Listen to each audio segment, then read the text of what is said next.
Where do people turn when they have lost everything? When a cruel catastrophe has taken everything they loved and cared about in life?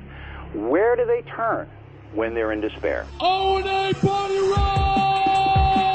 It's showtime, folks. It feels good. It's cool. We're brilliant broadcasters. I'm thrilled. I'm excited. I'm ecstatic. Very respectful. Very nice. There is some shenanigans going on, and it just feels right. They're like two puzzles. We want perfect questions. We want some laughs. Some thoughts being provoked and thrown back and forth. I don't like flaky. I like cakey. I want to hug a cute dog. How fake was that? The name of this radio show should be The Happy Idiot and the Sullen Douche. Two total dorks. Am I listening to a radio show? Two DJs and a tranny lover. That's what this program is about, mister. Only creeps listen to this program. Yo, boys, what's happening, man? Turn your fucking radio down! Opie. Anyone around here ever smell my ass? It's lovely. Anthony. Come on, we're going to tell you how to get chicks. James. I'm Jim Norton, and I'm a horribly boring person. We just kind of laugh at him. He's getting better, but we got to break him in still. He's a candidate for killing his wife if he gets married. I love E-rockin' with the console. That's hot. Snapple and mayo, your dumps must be lovely. And featuring... Hurricane Ben! Martini Steve! I think there's a degree of mental illness with everybody on the show. Ramon. Eric's breath smells like the diaper of a cancer patient. Can I say for the record that this program sucks a fat dick? I got a few ideas that can get us fired. Please use them. Please use them. But enough of this palaver. Let's get the show on the road. It's Friday! Friday! It's Friday! Okay, terrific.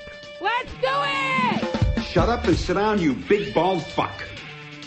Look, in my vagina 2 times he bite me. But his teeth are very small and they don't damage very much. They pinch. Oh, oh, oh, oh, oh, oh, ow, ow, ow, oh, stop, oh, stop, oh, oh, oh, oh, I can't breathe. Stop. Don't, Fred. Talk on and on about how you invented radio. Don't, Fred. Torture! It's torture! You are a kid toucher!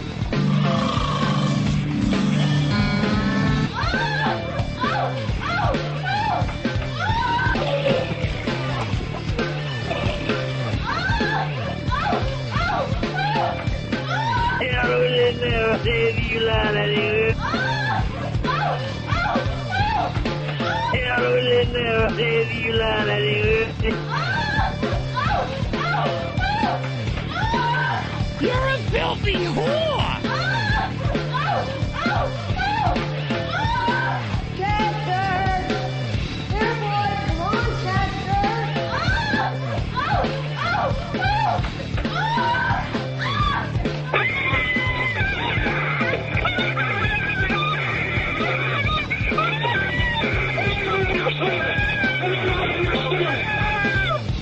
Good morning and welcome to the Opie and Anthony program on XM Satellite Radio.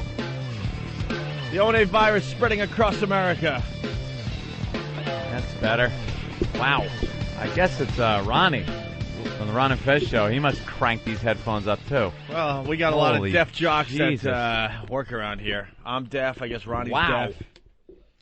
Whatever. You got the Pal Talk working? Yeah, finally. Seem to be a few Christ. bugs there right in. A few glitches as far as this computer goes, and finally got it sorted out. Yeah, we're up and running. All right. There are your office cam, 2 studio cams, Opant and Opant 2. All right, we're ready to roll through this shit one more time for you. Right. Patrice Plaster O'Neill. a smile on our face and plow through this shit again. Patrice is enjoying the radio, right? Yeah. And I go, yeah, it's a lot of fun. But you get to go home, like, starting... Well, actually, he's going to do a special show for us tomorrow night. Yep. From 8 to 10 p.m., a relationship show, East Coast time. And then he goes about his life. I go, Yeah. You know what's fun about this job, Patrice? Nothing. Ant and I will be back on those couches in our office preparing for another show. For another stellar program. And it Jesus. just never ends. I got your fucking money. Relax.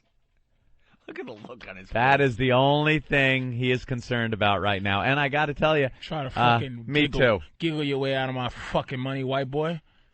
My goddamn money, nigga. Why are you getting ghetto on me? Because we don't play that shit, nigga. You don't make no bet.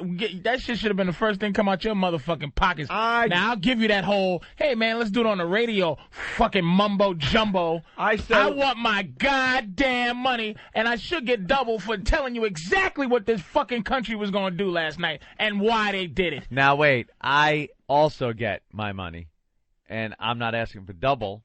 I agree with America. I agree with America on this one. You're crazy. That guy was a nut. You're nothing but a racist. If you I am not a racist. America does not enjoy crazy people. God bless you. Is that the new white man's buzzword for uppity niggas? Crazy people. Is that the new white man's for arrogant Negroes? Is that the new buzzword? He wasn't arrogant. He was very nutty. He was very sweet and likable. How about autistic fucking Joe Cocker? But he was always smiling about nothing. That guy ain't gonna be no American Idol either. You're Don't an worry idiot. about it. Oh, thank you, man. Thank you so much for calling me an idiot. Leave Taylor Hicks alone, man. Give me my money. I'll give you your fucking money. As let's get everyone stated, into this discussion. I'll take it in nickels if I need to. As stated here on the program yesterday, I had said that Tweety Bird, little Harry Potter, Chicken Little, known as Kevin on the show, American Idol, was not going to get kicked off. He's too likable to too many people. Hold on. There might be a problem here this morning. Problem? Scott, what's up? Hey, Opie, it sounds like your mic is way down yesterday and way down again today, man. Way down? Yeah. All right. Anthony and Patrice are blowing out my speakers, and I can barely hear Opie. A lot of people are saying that. Rob in Pennsylvania. Hey, guys, we can hardly hear you out here, Opie. Patrice What the fuck now? What the fuck now? If everyone's calling, that means it's got to be a problem. Yeah, it's got to be a real problem. The meters seem all right. How bad is it in the mix? Is there any way to figure this out? Oh, my God. We have a nice energy going right off the bat, and now we got to make sure that they could hear the broadcast? There you go. Just pull us back a little, put Max Opie out, and hope that works. Hello. How's that? How's this? Can you hear me now? That should be better. Blew my ears out. There we go. Now we're distracted. No, it's cool. Yesterday, I said that the little kid was going to stay. Little Kevin from American Idol. He was going to stay because America thinks he's a cute little kid. The little girls and the old grandmas, which is probably the biggest demographic of American Idol, were voting for him. That's why he and that's who votes. Worked through. Yeah, that's who votes. Don't you understand? I know this stuff. I know it from doing comedy. I know what these dumb people like. Right. And I've watched enough American Idols. I think I watched from season 2. I missed the first season. Season 2 up, I watched them all. I know exactly how everything goes. I was 4 for 4 last night. Knew the broads they were throwing off. Knew that Peter Brady was going to be gone. And I knew that the smiling black guy out the door because he's too crazy for America. It really, Patrice, I'd like to agree with you on this, that it's this racist thing. He's arrogant. He wasn't very arrogant. He was kind of likable, but he was just too weird. Now, the Joe Cocker guy is very weird, but it's a likable weirdness. He was too gay. This guy's so out there. Yeah, too gay. And too black. And I don't know which one in that order, but... you don't think that fucking fat piece of shit that won fucking... Ruben Studdard? Ruben Studdard was too black? I told you that... Well, then, okay, that's very fair for you to say that. So that means he was too gay and then too black because America loves Clay Aiken. Clay Aiken's gay? They didn't vote. That's what I heard. But they don't want to put together black and gay. But Clay Aiken lost because of his gayness. There was a guy named Clay George Huff a couple of years ago. His name was gay black guy. And he was a gay black guy. Made it just so far. Goodbye. Boom. And then out. But also, he was another weirdo. For some reason, gay white guys can kind of be relatable to the rest of society in some way, shape, or form. No, I'm just saying what it is. They look at them and they can kind of put it out of their head, like Clay Aiken. It's like, all right, we know this guy's a faggot, but look, he sings well. Why do you think they can do that? I don't know. And at least he's not black. But the gay black guy, thank you. I'm not just saying because he's gay and black. I'm saying gay black guys are weirdos. That's not They're true. like, yes, they are. They come up. Did you see that guy? I don't defend gay black guys. Look at my loyalties. It's Yeah, black, you. and then your sexual. It's like you're gay and man, weird. Don't be disrespecting no fag niggas, man. I'm not playing games with you. Gay white guys are very stereotypical. You can figure him out. You know, he loves decorating and fucking his little dog and this, that, the other. Gay black guys. This guy came on with his little film presentation before they sing. And he had, I do a little painting, and this here is a record album that's in also the earth. And both of them spin, and when they spin, the music plays, and everything is just great. Well, and America went, good, but right there I said, he is gone because of that. He could come out and sing. Why, because he was just too weird? Too weird. Because stupid me, I wasn't even thinking the gay thing. It ain't all about the singing at this point in the competition. I watched American Idol enough to know it's not all about the singing and talent. All right, I understand that. So, I'll follow that logic, and so Gideon should be kicked off and then not become, the next American Idol. But he should have made it to the next round. This Kevin kid is a complete joke. And we're calling out one of our own because he's from Long Island and all that, so you think we should support him. But, dude, he's not even I was telling Patrice, he's not even the best singer in his high school. Kelly Pickler's an awful singer out of those girls. Kelly Pickler's an awful singer, and she's going to get even further. She'll be up there right at the end. Dude, America stinks, and I'm not watching the program anymore. Don't be so surprised. Unless someone tells me when. I'm trying to inform you of this country every time I'm here. Unless someone tells me when the producers and the behind-the-scenes people take over the voting. Oh, and there's a conspiracy, and they take over? Because now I believe that America is really voting and deciding. But when does it change when they go, look, America is too irresponsible. Never. We have to take over the fucking voting. It doesn't. Dude, Chicken Little sung the worst song possible. The grandmas. He couldn't even hide under the radar. He was like, here's what they did. Here's what they did after he sang. And they still voted him in. After his last note. Starry Night. After his last Starry Night vote or note, every grandma, every mother. About 37 and higher. That have geeky kids also. They all went. Dude. He is a hero to people. He shouldn't even been picked for the final. And black people do not vote on American Idol. Black people do not. We just hope the motherfucker we like win. Like, black people go, Paris is a bad little motherfucker. Yeah. And then we go to sleep. I hope she wins. Oh, she got to win. Good night. Good night. We're not voting. We're not voting for, like, this show. We don't get on the computer and go, right. And we don't call and go, everybody, call up. What is that? What was that? The last number 8? Yeah, it's not going to happen. We just go, we're mad about Gideon. Yeah. This is being discussed everywhere in the black community. That how the fuck did that little worm beat out Gideon? But we didn't vote. Let's bring everyone into the conversation that maybe doesn't watch American Idol. Here's Gideon singing. We still have the clip. Listen, right? To this. When a man loves a woman, can't keep his mind on nothing else. He trade the world for the good thing he's found. He'd give up all his comforts, sleep out in the rain. If he say that's the way it ought to be. There you go. There's a little taste. Anyone remember Robert Cray? He sounds a lot like Robert Cray. That ain't bad. It's a little milk toasty, but I see the road cast of Rent in his future. Yeah, exactly. Right. This is what the judges had to say. Smokey Joe I like Cafe. that whole record thing, man, you were doing on there. The record, the music goes there in my head. Listen, it was all right, man. I mean, you started it a little shaky for me, but you definitely are an old soul in this competition. And I like the fact that you continue that. You know that's who you are, where you are. And I like you hitting the big note at the end. That kind of saved it for me for you. So it was all right, man.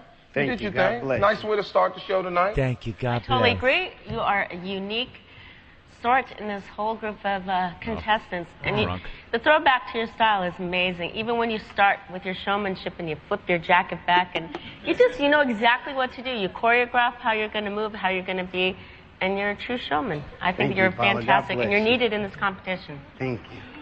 See, it's so weird, not relatable. You are quite odd, aren't you? I mean, that kind of tape beforehand, the painting and the record. What did that signify? It signifies my overall impression, variety. What all can I do? Okay. I thought it was good. Weirdo. I thought it was a bit cabaret, a bit over the top, but, you know, you do what you do well. And I like you because you're interesting. You're kind of growing on me a bit, Gideon. And that's another thing. He's a sissy, too. You think Simon? He flirts. With who he flirts with. He used to flirt with Constantine last year. And again, let's disclaim it by this is what I think. He starts to get doughy eyes over some of these guys that he like. And he wanted to go, you're a weirdo, but He has a track record of being with a variety of bitches, though. Who gives a shit? Models and shit. You think that's all beard? That's front. So doesn't Tom Cruise. That's the big cover-up. All right. Thought I'd bring that in. I didn't say it meant he's straight. Look. So let's keep it here for a second. So you know, he sang well to be the next American Idol. Yeah. Whatever, okay? Now, he got kicked off last night, and Kevin, who sang this, did not. It's unbelievable. I am so... It's already bad. Paint your palette blue and gray. Look out on a summer's day with eyes that know the darkness in my soul. Darkness in my soul. Now I think I know what you tried to say to me. In his defense, the song stinks. His list is awful, but it was one of his best vocal performances that he ever did. He's on key. He's been all over the place off key on a lot of his songs. He was actually on key on this song. And wait, I want to hear this. I want to hear the Starry again. Sorry now. But still your love was true. And when no hope was left inside on that starry night, you took your life as lovers often do. But I could have told you, Vincent, this world was never meant for one as beautiful as you. As you. Starry night. It's Drek. The motherfucker who originally sang this song stopped. Yeah. That would be Don McLean. Is it? Oof. I have no idea. You know what, though? If it was about what we just did, then they wouldn't need a show. They could just play a tape of the audio. It's not a singing contest. I understand. It's called American Idol. There's more to it. And when the American people vote, they are voting barely on the singing. If you really fuck the singing up, it's going to hurt you. You're going to be thrown out. But if both of them do a good enough job singing, it comes down to other things. Patrice could say it's Black.White, it's fag, not fag. It's that the bottom line is the guy, the little wormy kid, was more appealing for some reason to mainstream America than the gay black weird guy. Have you talked to anybody that ever voted on American Idol? Yeah. I've never even met anybody that voted. My stupid family. They vote? Yeah, my mother talks about, I voted for this one. Who my did aunt. she vote for? Get her on I don't the know phone. this season. Get her on the phone. Well, later on. Well, I know she's not going to vote for the black guy. That's obvious. No. Miss Cumia's not going to vote. No, the Cumia's aren't voting for the black Let's guy. call a spade here and just say I'm she's not racist. I thought he was a little crazy. Thank you, Miss Cumia. I learned some of my best sayings, my best racist sayings when I was a little kid from dear old mom and dad. Who's this nigga on my porch, Anthony? That's some of my favorite sayings. I learned nigger rich from my parents. Oh my God. When I would have my allowance in my pocket and I'd be in a store with my parents and stuff, and I want to buy something right away. Like, what? Fucking nigger rich over here? Put your money away. Save it. And then it was when I'd be like, Mom, could you get me something out of the cabinet? She goes, what am I, 3 shades darker than you? And this is every Italian family. Oh my God! It was just like one after the other after the other. Fucking Father Maris come over and get your racism out. He had to get a Bible and exercise your racism out of you, motherfucker. Once I got out into the real world and started working a friggin' blue-collared construction job for a living, then you work with people. It's real life, and that's where you make your life decisions. That's it. I've met white people I can't fucking stand. I've met black people I can't fucking stand. And that's how it works. Well, and for some reason, when a white guy can't stand a black guy, it's got to be racism. It can't just be the black guy's a fucking asshole. That's not true. If you're a lot of times it's true. I know that America on this particular thing. I look at. How can you deny my reasoning and it all came true? I was like, well, both of you guys were in agreement. I was the one like, no way is America going to do this. Yeah, but we're worlds apart on why we have our same understand result. that. Gideon's gone. So when the voting went down, it took literally a half a second, and my phone is just text messaging away, and it's Patrice saying, "Have my money, nigga."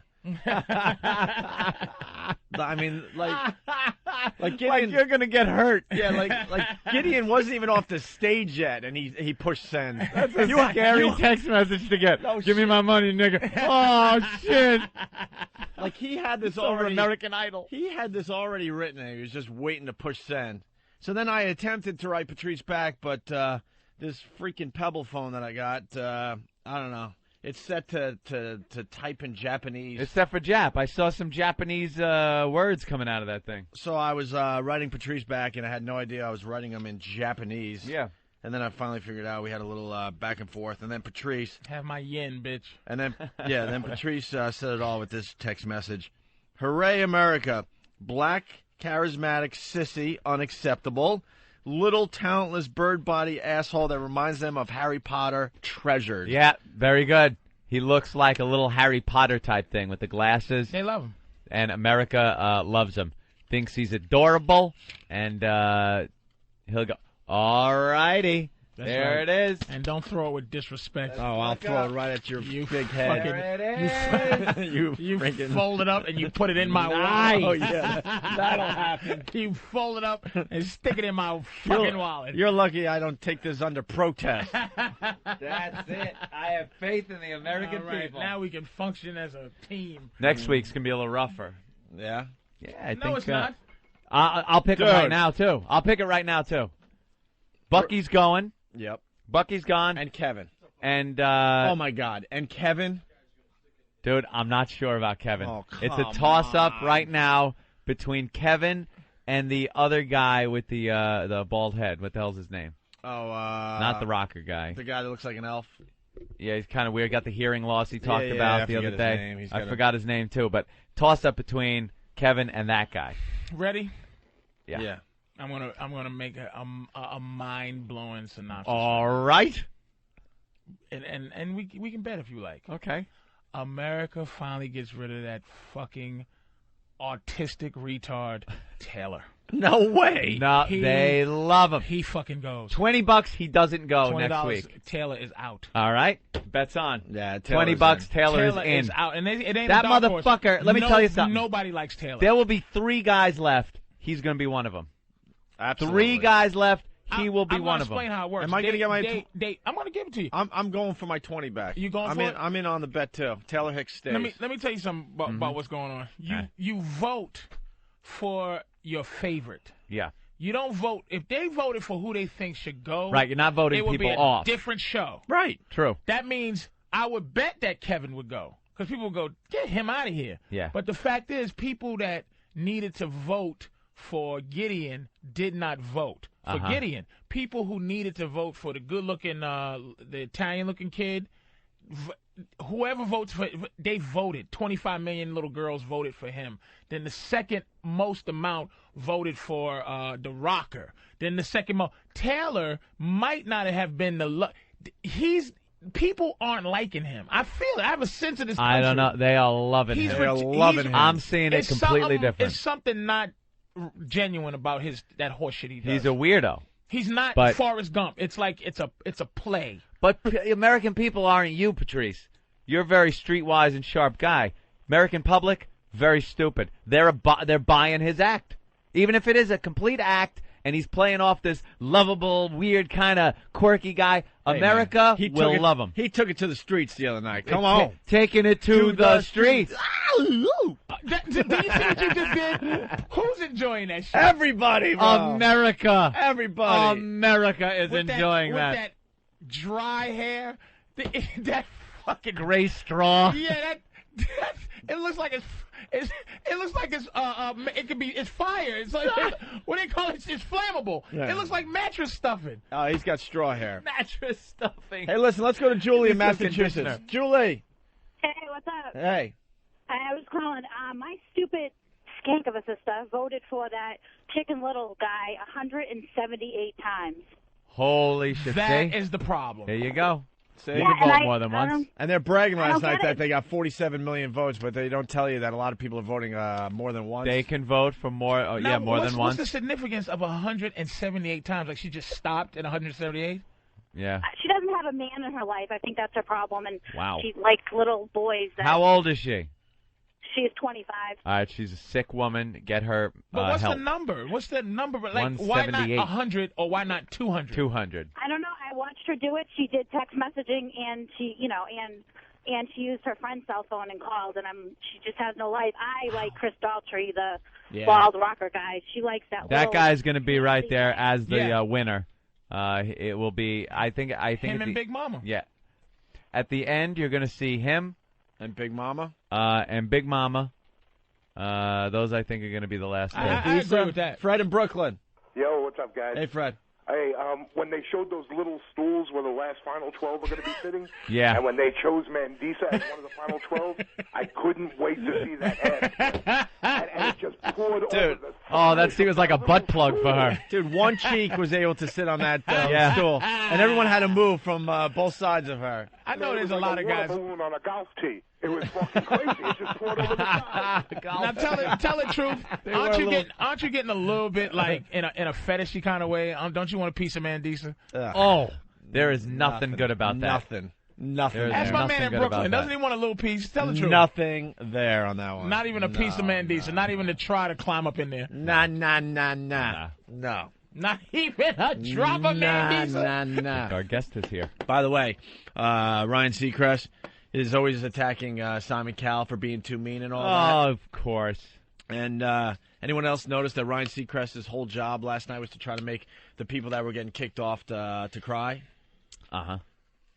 That's his job. Isn't that a little meaner than what Simon Cowell's doing? He is the meanest guy on the show because he also tries to trip people up into thinking they made it, and then they get kicked off. He's the one that's really fucking with the contestants. Not going to be going home if home was the seat here because you are going home. What? You know that they tell him to do that. Yeah. I think the meanest thing on but the that's whole okay. show, But for him to go after Simon Cowell for being too mean and not giving him constructive criticism, it's bullshit. I think the meanest thing because like Ed said, he's the meanest guy on the show, but he's making believe he's not. Yeah. But they both told to be like that. I mean, the meanest thing. Put it this way: let's say the producers are the meanest people on the show because they actually have the people sing the song that said, "Get after the fuck they're out of thrown here." out. Yeah. Leave, bitch. And then, you know what? Before you go, sing this shit that made you leave. Yeah.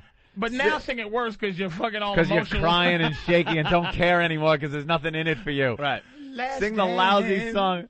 Let's dance for love. We got a big celebrity that's going to be in studio in a few minutes here, but might want to turn that toward the mic. So. Here's Ryan Seacrest. His whole job last night was to try to get the people getting kicked off to cry. Sorry, stop. Yeah. And he succeeded with the basketball player, the girl basketball player who's like 6, whatever she is, like 5 or something. Okay, Donna? I know it's not easy. There's nothing fun about it, especially after all that hard work. But think about what you've been able to do. You know, think about all of the wonderful things you've been able to accomplish on the show. He's trying. He's hear so this? Trying to get her to crack. You hear this? He's pulling at those heartstrings. Yep. The show, the fans that you've won over out there. Lots of people watched you, loved you, and voted, you know. So few make it to this point. Think of the thousands that line up, darling. All right? Thank you. Hey, Lon. Bye-bye, baby. Back to your empty life. Bye-bye. Come on. Goodbye. Come on. When you think, you know your career's over. Think of all of the things you've been through. What has been the toughest and possibly the most valuable lesson that you can take away? The most valuable lesson for me personally has been to realize what's important in life, and I've learned a lot being out here, not necessarily, I mean, I've always worked hard in school and everything, but just knowing what's important and working hard for something that you're really passionate about. And I was really passionate about basketball, but, you know, equally as passionate about something like this, so. Hey, LeBron. I never cried. I never cry. Never cry. It's okay to cry because you care. It's okay to show that emotion. Ryan Seacrest is a phony fuck, man. You see when that last white girl made it, the one that we thought would go off, the one that it does suck? Yeah. And she made it, the very last thing. You see she ran up to Paris to, like, give her that I'm still here hug, and Paris was like, bitch, get out Get your fucking hands off You're so me. gone next week. She's the skanky one that's left. She does look dirty, right? She looks like a dirty girl. Like she has a funny smell somewhere. Singing in those smoky bars. Like in, her shoulders in the South. stink. Yeah. Like her shoulders. Hey, you guys stinky shoulders. Want to say hi to Bert Young or Yes. what, man? Bert Young is here. Stopping by to say hi. Why he brought his Bert gangster Young like his maid man. brother with him. Yeah, I know, Shit, right? Let's not fuck with these guys. Doesn't he look like the head of a mob family? Oh, my God. Absolutely does. He does look like he should be in a robe. Here he is. Bert Young. Bert Young. Welcome How to you the doing, Opie and man? Anthony Show. Is a real star. A real guy that's been in movies on our show, Opie. It's about time. Across 110th Street. I just watched that the other day. After we get... Yes, sir. Across 110th Street. Gangster got shot in the first scene. I was under old school, man. Before the credits came up. Done. Anthony Quinn. Fucking Bert Young, man. Anthony That's Quinn. it. Right. Is that your brother out there? Yeah. Yeah, you can brother tell. Bobby. What's up, Bobby? He's going to make sure it runs smoothly, right? He'll come right through the window. I know he will. You guys look like you should be conducting some business over some espresso in a back room somewhere.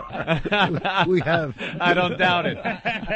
We have. This is great. We usually have, like, dopey reality stars here, and here's an authentic movie star. Not playing around. Thank you. Well, very excited. Rocky Balboa coming out. I guess you guys done shooting? Finished shooting. Finished shooting. I saw the teaser for it. I think that's been leaked out or something on the internet. I don't know. Yeah, and it just shows Sylvester Stallone really kind of banged up. Bruiser looks like he's kind of in a corner somewhere, just a face shot, and it's a voiceover of what's going on in his head about being a little older, and still having to do what he does. And it got me, you know. It was like, I want to see what's going on here, because a lot of people were a little skeptical about hearing that, you know, another Rocky movie's out. Because if you think of the same formula of the Rocky movies, he is older, it's not going to work. How does this work with an older Rocky Balboa? It was of course, a question to all of us, himself. But he took it like an exclamation mark, I think, on his life, really. He's been a man possessed. Yeah. Sylvester himself. He's like Michelangelo, and I think he built the scaffold himself. He won't leave the set. He made himself into shape that's brilliant, just brilliant. But he don't try to disguise his age. Yeah, it's a one-fight thing. It's not a career move. It's against the devils that he has in his belly. He can't chase from life, his wife, just life in general. I think a lot of people were a little worried that it was going to be him trying to seem younger than he is, where the rest of the Rocky movies were, that kind of head on it. But if you think of the reality of boxing, a lot of these guys do go a little too long. Look at George Foreman. Yeah. Well, not to 67. If Rocky Balboa is selling hamburger griddles at the end of that movie, I'm going to be pissed off. Paulie's selling. Oh, you're selling it? Yeah, Paulie's selling the now that makes grill. sense. That makes perfect Foreman sense. got out Paulie in always time, trying to though. turn a buck off a Rocky, man. Foreman got out in time, though. Is this the all-time most sequels for one movie? That's a great Wow, it's gotta question. be. Well, this is going to be Rocky 7 officially. I think right? for a legitimate movie, you do things like Friday the 13th, they go up to like, that's right, 14, something like that. But this is a lot of movies. But though. this was 15 years in between. Right. Which is amazing. The one with Tommy Morrison was 15 years ago? 15 years ago, that's right. Holy shit. That is a long time, man. Yeah. And what's changed with you, with your character over the course of 15 years? He's gotten so much wiser. Really? No. Of course not. He still wants a He's job. Still Paulie. He's still a pain What in the about ass. me? I don't sweat you. One of the best scenes is the fight in the garage, where Rocky's just going to be like, what are you doing? I could blow on you and you're down on the ground.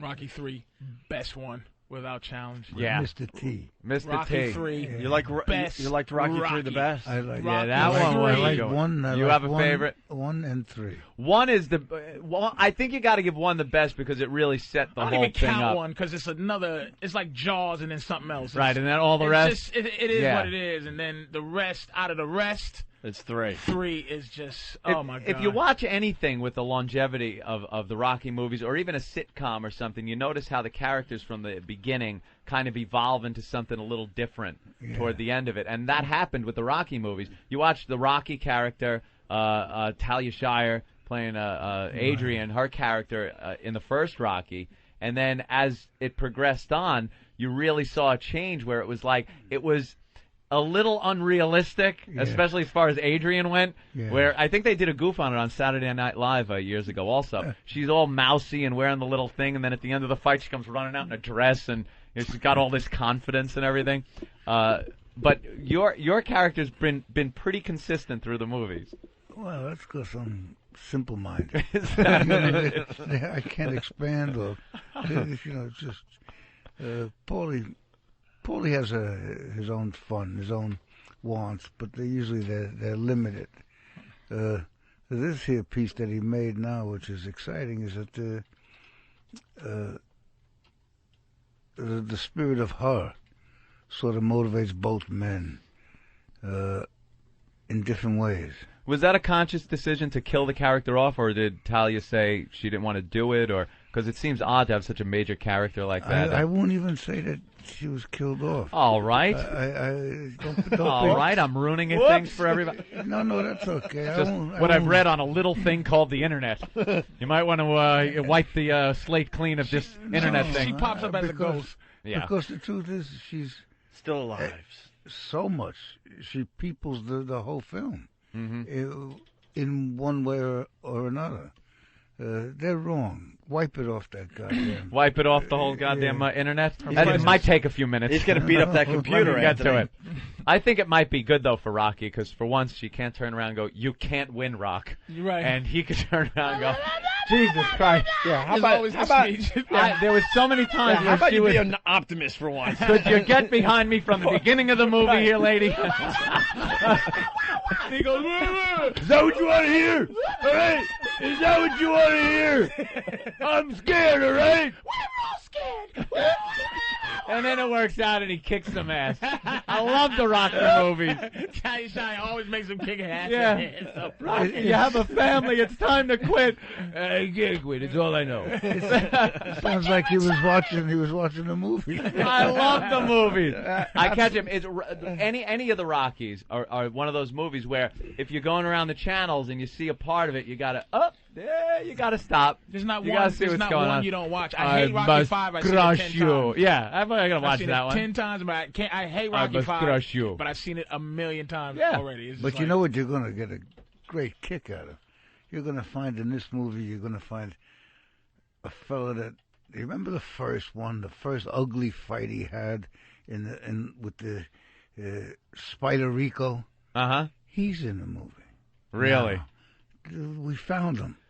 And he was a very important fighter at one time in life. And he's in the movie.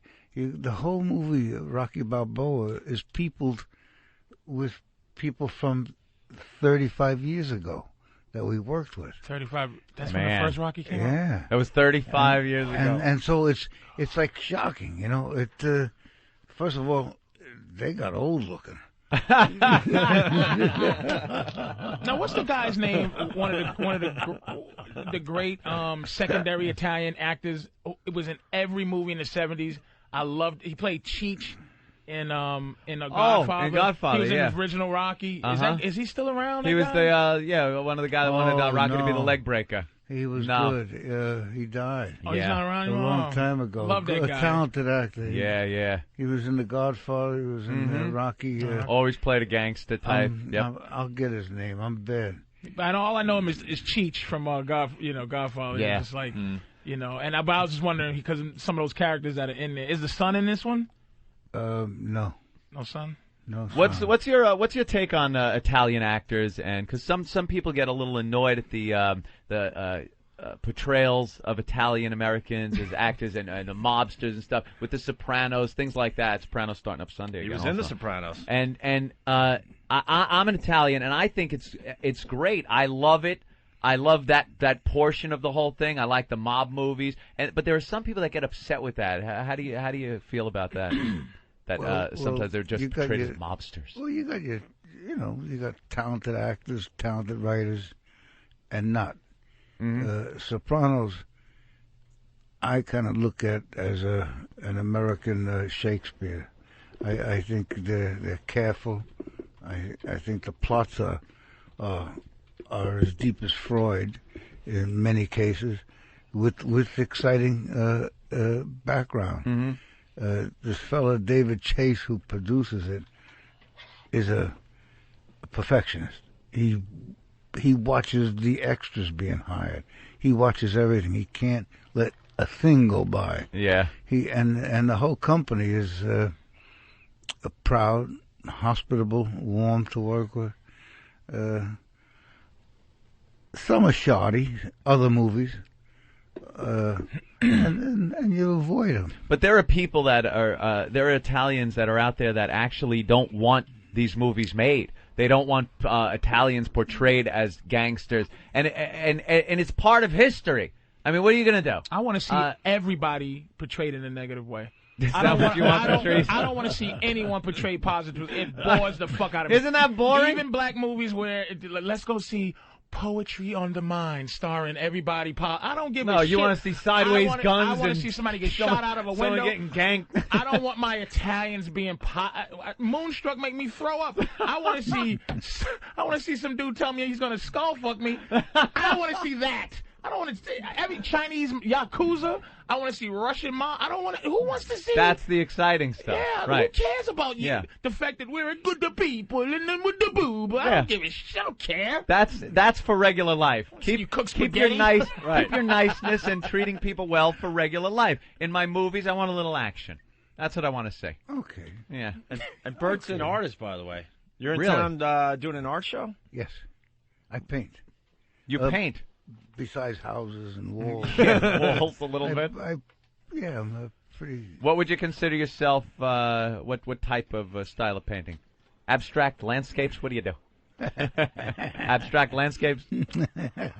Picasso. What the hell am I? Bobby, my brother. I think I'm you could say an impressionist. Yeah. I do whatever the hell I feel. I'm an impressionist too. Watch this. Mr. Gorbachev, tear down that wall. See, that was an impression. That was Ronald Reagan. Very good. See, I'm an impressionist. Didn't you have one of your pictures in a movie?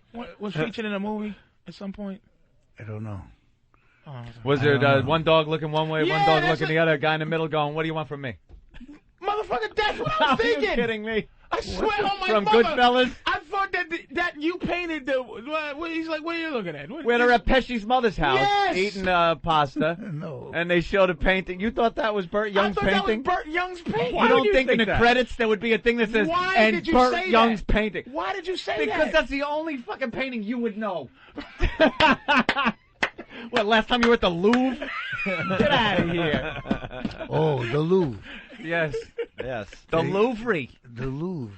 There's a little hula house right across the street. Get out of here. No one knows it. Really? I discovered it. Now let's get into some stuff. Who knew? No, it was wonderful. Yeah? And you go downstairs, there's booths downstairs. But it was right across. Isn't that something? Corsican guy run the joint. It was a little narrow joint right across. It was so great. How long ago was that? A while, 4 or 5 years. Are you married? No. I wouldn't dare to. Yeah, right. He's talking about that's your past. You can talk about what you did before. Have you ever had groupies in the heyday? Was it like, oh my God, that's Bert Young? Like jump on me and like stuff? like you was like living that life that we all try to live. I wished. Yeah. I never got jumped on too much. By bouncers and stuff, but not by the right girls. Approached not by the shapes. Probably approached by a few ladies though in a bar maybe or something like that. I would But think. never like But he's got the whorehouse. Yeah, you got from the the Louvre. from the Louvre. From the Louvre. That's a story. You look at some pieces at the Louvre and then you knock one off at the whorehouse. There's a lot of good whores in front of Nice. Notre Dame. I never, you know something, now forever, anytime I hear about the Louvre, see pictures of the Louvre from the, I'm going to think, there's a whorehouse right across the street from there. Bert Young told me. Why do you think Mona Lisa got that grin on her face after I finished with her? Oh, that's great. Let's go to George in Jersey. Hey, George, what's up? Hey, morning, guys. Morning, Bert. Hello. Listen, I just wanted to say thanks for playing one of the greatest gangster characters ever as Bedbug Eddie in The Pope of Greenwich Village. Oh, yeah, Bedbug Eddie. I never seen that movie, Oh, man. come on. I never got Tomorrow. to it. Eric Roberts, right? And I never got to it, man. Yeah. One of the greatest. They took my thumb, Charlie.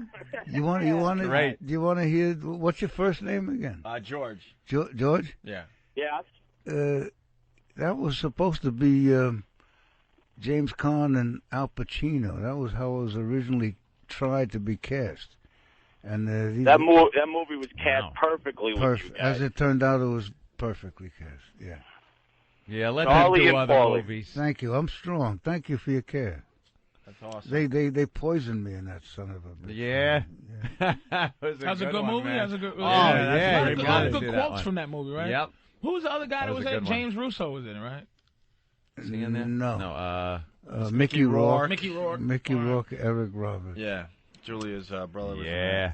So that must have been something, though, going back to the same characters with Rocky after 15 years.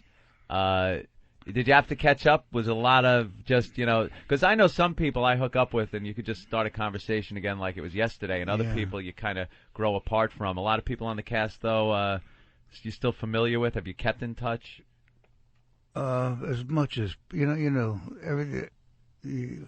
It's a crazy community. We think in Hollywood. You know what it is, though? The layman thinks in Hollywood like you're hanging out at Rocky's house, and hey, come on down, and that's the way it is for 15 years, and then you're on screen again. You don't realize that much time goes by. I try to think back 15 years, and if I just kind of had to work again with the people I worked with 15 years ago, that would be a little weird. Yeah. Did you have to get into the groove of it, or? Well, that's what was exciting. Yeah. To meet, especially in the fight life. Mm-hmm. I saw old timers. Mike Tyson was there. I saw old referees that I knew from my old days before acting.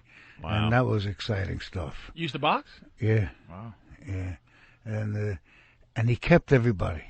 And all those talking heads on HBO, and they were there. Mm-hmm. And all right, as the announcers and everything, and the remarkable. commentators. It was just exciting. It just he was really like possessed. He just couldn't let go. And he's in the editing room right now, probably. You got to see him from the time where he was selling his own script or trying to, and then making his own movie, up to the point now where he's an American icon, legendary Hollywood superstar. Did you see any changes in him? Because you were there at intervals during the movies. Any changes in him as a person during that whole period of time? Well, he always was impatient. He just couldn't understand downtime at all. Yeah. I saw he got a little fat and complacent in the middle of it, and then he realized he better wake up. And on this one, I think he put all plus the energy he did for the first one in his writing, in his commitment. I really literally had perhaps one of the best movie times ever this last one out. Wow. Really? When's the movie coming out, by the way? We think it'll be December release. Uh-oh. Yeah. So you in the whole movie, Christmas. You're like second on the credit thing there? Yeah. I'm big stuff. You're big big stuff. Is there some evil black villain? Like, Sugar No, Ray Johnson. You know who the opponent is? Is Antonio Carver, who's the light heavyweight champ. Antonio Tarver. Yep. Evil black villain. And Evil black villain. I just knocked out Roy Jones. But the hey, woman. Oh, she dead? I'll fuck your dead wife. But he's not evil. He's not evil. He's not evil. He's just a nice guy. Yeah, he's a nice guy. Mr. T was evil, man. Woman. He was just such a great bad guy. Hey, woman. Hey, woman, you want to come up my place? Head of a real man. Ah, shit, a real man. I fucking love fantastic. Rocky. Goddamn, you can't win. Fantastic, Rocky. man. You can't. That scene. Rocky 3 was him. I don't sweat you. You threw the bottle through the Rocky pinball machine and then fought him. And then he gets tired. And can I get a job? Yeah.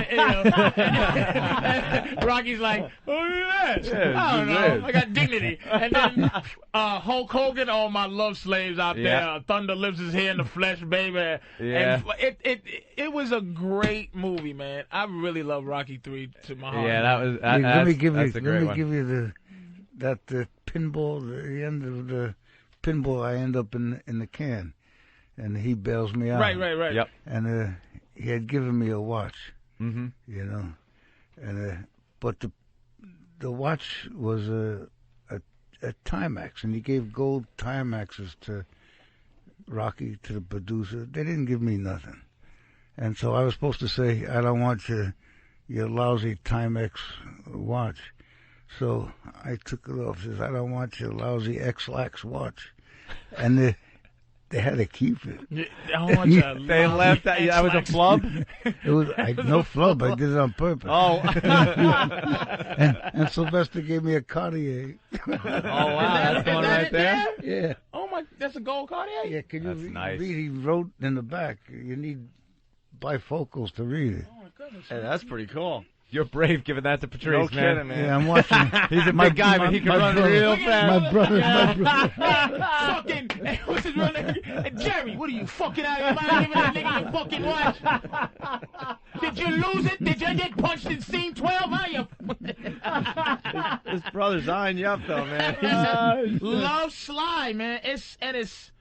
It's written with hand. It's like engraved with like his handwriting or something. That's cool. That is right, really I'm cool, giving man. Bert Young back the watch. Everybody can see. Bobby, I got it back. Gave him the all clear. His hand came back out of his pocket. Look, all right, Bert, all clear. You're getting a little liberal there. Bert. All clear. All clear. Everything's all right. God damn.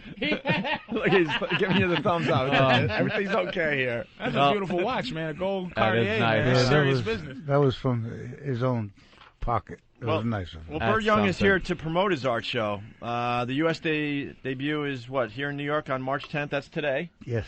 At the Jade Nectar Gallery? Yes. Where's that?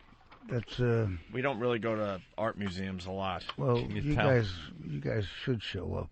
Yeah, we'll show up. You could tear the place apart. I should get some of that what they call culture. I had a show in Montreal, and it was huge. Gallery 1225. Right, it was very successful in Montreal. It was wonderful. It was lovely, and these are friends of mine, and it's an artist who owns it, Lana Santarelli. Okay. And her work is represented also. Okay. And it's on what the hell is that? I really don't know where it is. Maybe we can 62 Cooper Street, I think. 62 Cooper Street, the Jade Nectar Gallery. Look if you want to see some of Bert Young's paintings. Look at the info and plug it. And and it's an impressive gallery, and the woman who owns it, I think she's more talented than me. Her work is wonderful.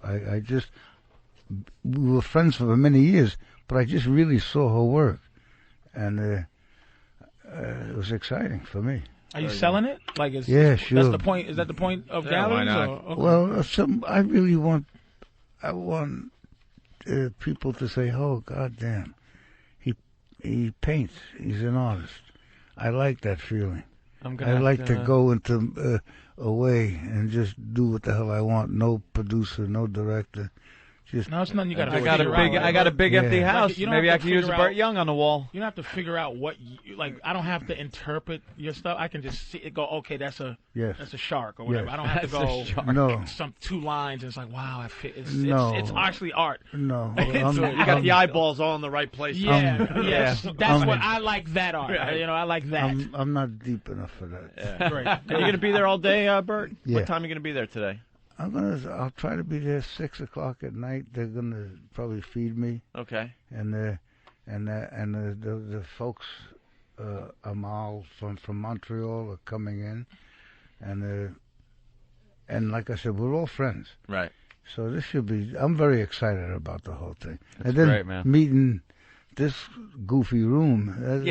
This is a way to start the day. This will wake you up a little bit. Whew. Hey, there's a lot of truckers that want to say hi to you. From truckers love the show. Well, they love the movie Convoy. Scott in Ohio. Hey, Bert, I just want to thank you for your role as Love Machine with your warm waterbed in the back of your Mac. Jesus, when the hell did you see that one? Convoy. Did you? Oh, Convoy, man! I know that was Sam Peckinpah. Yeah, he played Love Machine. Love Machine. I was attractive. That's going back when they can make a movie based on nothing but the CB craze. Yeah, well, you know, Peckinpah thought that was a revolutionary movie. Really? He actually thought he was going to walk away from the government with that. Really? He thought great things with the idea of it. Peckinpah made some great movies. That wasn't one of them. No, but he was fun. Yeah? He was a crazy man. All right, let's go to Mark on Long Island. Mark, what's up? Hey guys, Hey Anthony, you missed one of the greatest lines from the Pope of Greenwich Village. Which one? You remember the old lady smoking a Tarryton, and she says, "My water was tough as a bag of iron." You're right. That was a great actress. What was her name? Do you remember? No. She died. She was talented. She was married to another great guy. Jesus, I don't remember. You've known too many people over your career. Yeah, a lot of people. That's what it is. Just too many punches, perhaps. I don't know. A lot of movies. You didn't see 100 across 125th. Oh no, across 110th Street. No. Did you? That was Anthony Quinn, Yaphet Kotto. Really? That's right. Exactly. Bert Young.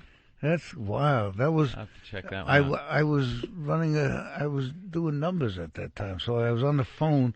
They hated me. I was so busy trying to keep everything going. I had a little tiny part, like I was killed under the credits. Bang, bang, bang, bang, bang. It says your first role was a Hunchback in 19, but 100 across 110th Street was before 1970, right? Well, they might mess it up. The first one was I was a hunchback. 1972. I had a name of John Across Fields 110th or Street. something. Yeah. In that the Hunchback was shot in Coney Island. Man. Another one where you bought it, huh? So you wasn't you kind of like got there like what, around 30? You start hitting off in the movies? Yeah, that's right. I started. I think I was 29 exactly. What were you doing before that? Don't ask. Yeah, you don't want to know, Why man. are you asking questions, you mook? Everything that didn't need an inventory. Right, I got you. The authorities are in rowboats right now as we speak, looking for things. He got the part of Rocky going down there making sure they was paying for the space. You know, you can't come in and film a movie without. Yeah, hey, you got a permit? we sell them. Change his name from Jerry DeLuise to Bert Young. Is there a reason he did that? Let's go to Jack in Jersey. Jack, what's up? Hey, Bert, how you doing? Jack, hello. Got an important question for you. What's the closest whorehouse to the Nectar Gallery? What an ass. I like that. Well, not necessarily a whorehouse near every art gallery. All I can say is I'm staying at the W Hotel. Just in case. Why not, right? Just in case any ladies want to say hi to Bert Young later tonight. Bert, Rocky 7, right? Is that what it is? No, it's Rocky Balboa. It's called Rocky Balboa. It's the And 7th in the... No, I think it's the 6th. Is it the 6th? Yeah. Look at me. I'm already putting another sequel on it. Well, they said 7 on our sheet, so we got But that's kind of confused. cool. I like that it's not Rocky in the number. It's Rocky Balboa. That's his doing. That was a very good idea, I think, because it kind of takes away. It makes you think it's not just add another number on, same plot line and everything like that. And it really is not. And I got to tell you, from seeing that teaser, it definitely intrigued me because I think a lot of people have to be broken to the notion that this is just another installment of Rocky. It looks good. You know, it does. The first movie was, I at times had to help convince producers during it that it was a love story. The fighting was important, but it was about standing up. Not even winning, just standing. And the women, man, whomever, just standing. This has gone back to that. Standing. And that's all the hell it is. It's a plain man that through the mill, like we'd go, in and out, as long as we were around. To end up on your feet, that's pretty good. Yeah. All right. That sounds great. Very good. Don't need no has-been messing in my corner. Hey, Creed. Hey, Creed. I love it, man. Well, Bert Young. Hey, woman. Yeah, let's Great, thank man. Bert Thank Young you. for stopping by today. It's the Jade Nectar Gallery tonight, starting at 6 o'clock down on Cooper Street, right? Yes. And again, I never take pictures with probably 1% of the people that come in there. I would be honored if you would let me have a photo with you, sir. What a pleasure. Thank you. Oh, you should have said no. Yeah, throw me off in front of the fans. That would have been great. Oh, no, I'm too busy.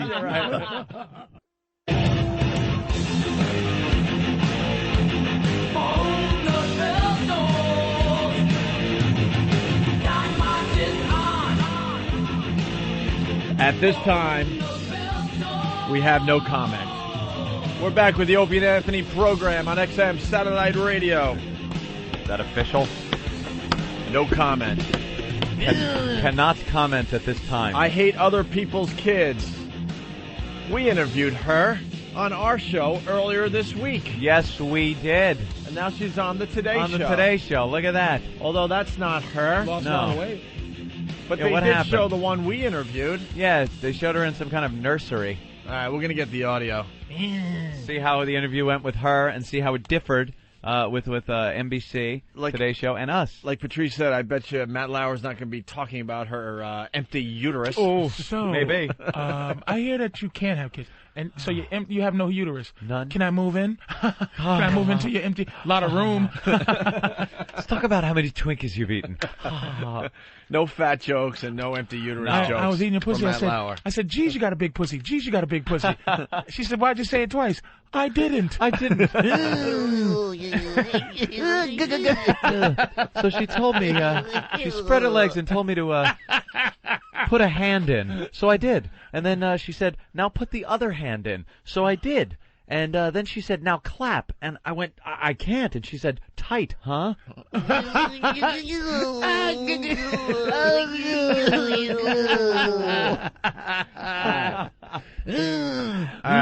That was funny. Hey, woman, you got no uterus, woman? Well, they want to take another video game away from us. Yeah. They tried this old gag every, month or two? Yeah, it's usually a violent video game, maybe gangsters against the cops kind of thing, or just random running around the streets and killing people like the more popular Grand Theft Auto series, which we love. I haven't heard it. Can I Grand Theft guess Auto. before you tell it? Yeah. Yeah, sure. Try to guess. What platform? I honestly don't know. I think PC and Xbox. Is it an Xbox game? I'm pretty sure. Go ahead, Patrice. Guess. Guess what the theme of this is that is upsetting politicians, that they want this taken off or regulated or something. Tom Clancy's Rape Patrol. That's a good one. Oh. What's the theme of that one? Tom Clancy's Beg for Your Life, bitch. I don't know.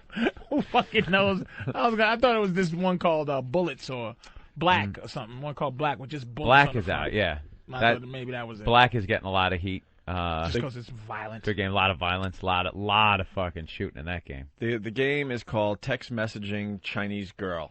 Uh-huh. Find the Chinese girl. That girl was adorable. She's all right, though, right? Apparently, she's fine. It was a hoax. You can't speculate. You have to do a disclaimer. Apparently. Well, what happened was this girl, she's, how old was she? 13. 13 years old, disappeared. I knew she was fine, by the way. Of course. I had no doubt in my mind this one was You gonna knew be this okay. wasn't a legitimate, kidnapping, because when the kids get kidnapped, they disappear. A certain amount of time goes by, they're found dead, or some weird circumstance they're found alive. And the kid might be able to get one text message in before Yeah. the killer discovers the cell phone and gets rid of it. Yeah. This girl was text messaging every 5 minutes. She's texting all the time. She's no phone calls. A charger. No voice. Yeah, she charges up battery. My battery's dying. I got to recharge. Right. Get back to you soon, and then, the fucking wink sign or whatever. Dear Mom, could you buy more minutes? I've used up all of my minutes. Yeah, well, the story goes, girls text Chara a big lie. A big lie. Frightening text messages sent by a 13-year-old New Jersey girl who claimed she was kidnapped and being held captive were probably a cruel hoax, cops said yesterday. Natasha Brown, who sent the messages to her terrified mother in Jersey City, turned up unharmed on a Brooklyn street at around 1 a.m. There you go. That's a miracle in itself right Yeah, there. yeah. Unharmed, Brooklyn, 1 a.m. Hello. Yeah. Initially, Natasha told NYPD detectives a harrowing tale of being abducted on her way to school on Monday. And there's nothing a 13-year-old can say to the cops as far as a made-up lie story that the cops are ever going to believe. There's never been a 13-year-old lying to the cops where the cops go, okay, well, case closed. They always know. That story comes apart so easily. Now, where were you walking? Yeah. I was What walking happened? to school. And what did they put you in? They put a big sack over my head. It was a guy. He had a big curly mustache and he's very evil looking. And he put me on the back of a bicycle with a big wheel in the front. With a big wheel in the front. And all he would say is, "Nya-uh-uh, nya-uh-uh," as he twirled his mustache between his thumb and forefinger. And he called me Penelope Pit Stop. He tied me to the train tracks and wouldn't let me go until I said I'd marry him. So, what was Penelope Pit Stop? What was that guy? Paul Snidely Lynn. Whiplash? It was Paul Lynn. it was Paul Lynn playing the part. The voice, you're right. Oh. Get me some cocker, you're dead. Oh. Circle gets the square, faggot. Okay, Penelope. Oh. So, initially, Natasha told NYPD detectives a harrowing tale of being abducted on her way to school on Monday, held in a pitch-black basement, and later whisked to New York where two men raped her. Mm-hmm. But that story began to unravel quickly. If it turns out to be a total hoax, quite frankly, I feel sorry for her and her parents, said Jersey City Police Chief Robert Troy. Apparently the girl needed a little more attention than she was getting at home. No. And decided that she was going to go out and make believe she was abducted and send these text messages. Nope, she's 13. Yeah. They start early. They? Who do you mean they? The kids start early. I believe that she just went off, and her mom's told her, hey, if she's an Asian girl? She looks mixed. Puerto Rican or something. She looks mixed Asian and Puerto Rican. Yeah, she's half Probably had Asian, probably. Which, by the way, is a pretty good mix. Delicious. Asian, Delicious. Right now, Asian and anything mixed is Asian, an amazing. As long as you mix it, though, Yeah, mixed Asian with something. You can't drink that stuff straight. A little too much. You gotta. A straight Asian, that shit'll fuck up your liver. You gotta get a little mixer in there, man. What can I get you? I think she just went off and got a little something, or she just wanted to be with her little boyfriend so bad. You think that's probably it? a little older. Her boyfriend's probably 15. Yeah. And she just wanted to be with him so bad. Romeo and Juliet shit. Yeah. And, She ran off, but the text message thing really riled the She people might be up. just like, a spoiled brat that's just getting back at her mom, too. That's a great way to get back. I'm serious, because some of the texts she... one of the text messages read, "Please help, Mom. He's making me do disgusting stuff." Exactly. Why would you do that to your own mom? Because it's hot. What a text message. So they're not really buying it right now. They're making me do disgusting things. What did they make Lick you do? this urinal cake. Do it. Here's another. Could you imagine being a mom? Lick the urinal cake. Oh, my God. You don't think that's disgusting, Patrice? Of course it is. Oh, lick the urinal cake. You got to feel for a mom a little bit, because another message read, "Help, I'm scared. I don't know where I am." Could you imagine being a parent and you're getting this shit from your kid? You should knock it off and get your ass home. She didn't know what drive-in theater she was in. Here we go. This is where kind She of... found a drive-in theater, the last drive-in theater. It was a drive-in. Investigators said the girl met a man about 3 or 4 weeks ago at a Jersey City shopping mall and agreed to stay in touch with him by text messaging. Text or MySpace. On Monday, she played hooky from school to meet him at a mall, but the two parted company later in the day. So it's all about this guy. The guy. How old is he and how big Probably 25. trouble is he in? They're not saying At the mall. He's in trouble. Bought her some little panties, bought her a little fucking a diary with a gold binder and a key. Nice. Let's go to James in Pennsylvania. James. You write everything down, every one of your little secrets. James. Yeah. What's up, man? The guy's name was Dastardly and his dog's name was Muttley. Dastardly and Muttley was Penelope Pitstop? Yeah. Which was Snidely Whiplash. He was the one from... That's Rocky and Bullwinkle. No, Snidely Whiplash was the one from... Dudley Do-Right. That was it, the Canadian fucking... Whiplash, but... Canadian Mountie. But the claw was Penelope Pitstop. You sure Penelope Pitstop? Yeah, because that was the claw, in the evil claw. The evil claw. The evil claw. Oh, shit. I hung up on you by accident, bro. Yeah, Penelope Pitstop was one with the crazy races where they'd all have their cars and they're racing, and she was Penelope Pitstop. The something gang, there's something... it was like an ensemble cast. Oh, it was great. Of cartoons. Pete in Buffalo. Hey, how's it going, guys? Still snowing up there, bro? Love you. Listen, when I was 14, my cousin, who's the same age as me, she was kidnapped too, and not real kidnapped, of course. She made the whole thing up. I mean, it's like this weird cry for help thing, and you know, you were saying like, oh, the cops weren't believing it. It's not about like they don't think that way. It's you know, they want to convince the parents, or like she had just broken up with her little 14-year-old boyfriend at the time, and she wanted to get back. So, you know, she said that these 4 black guys grabbed her. Of course. Oh, boy. You know, of course. Threw her in a car, and of course she didn't remember what they looked like. It's always over the top, too, like that.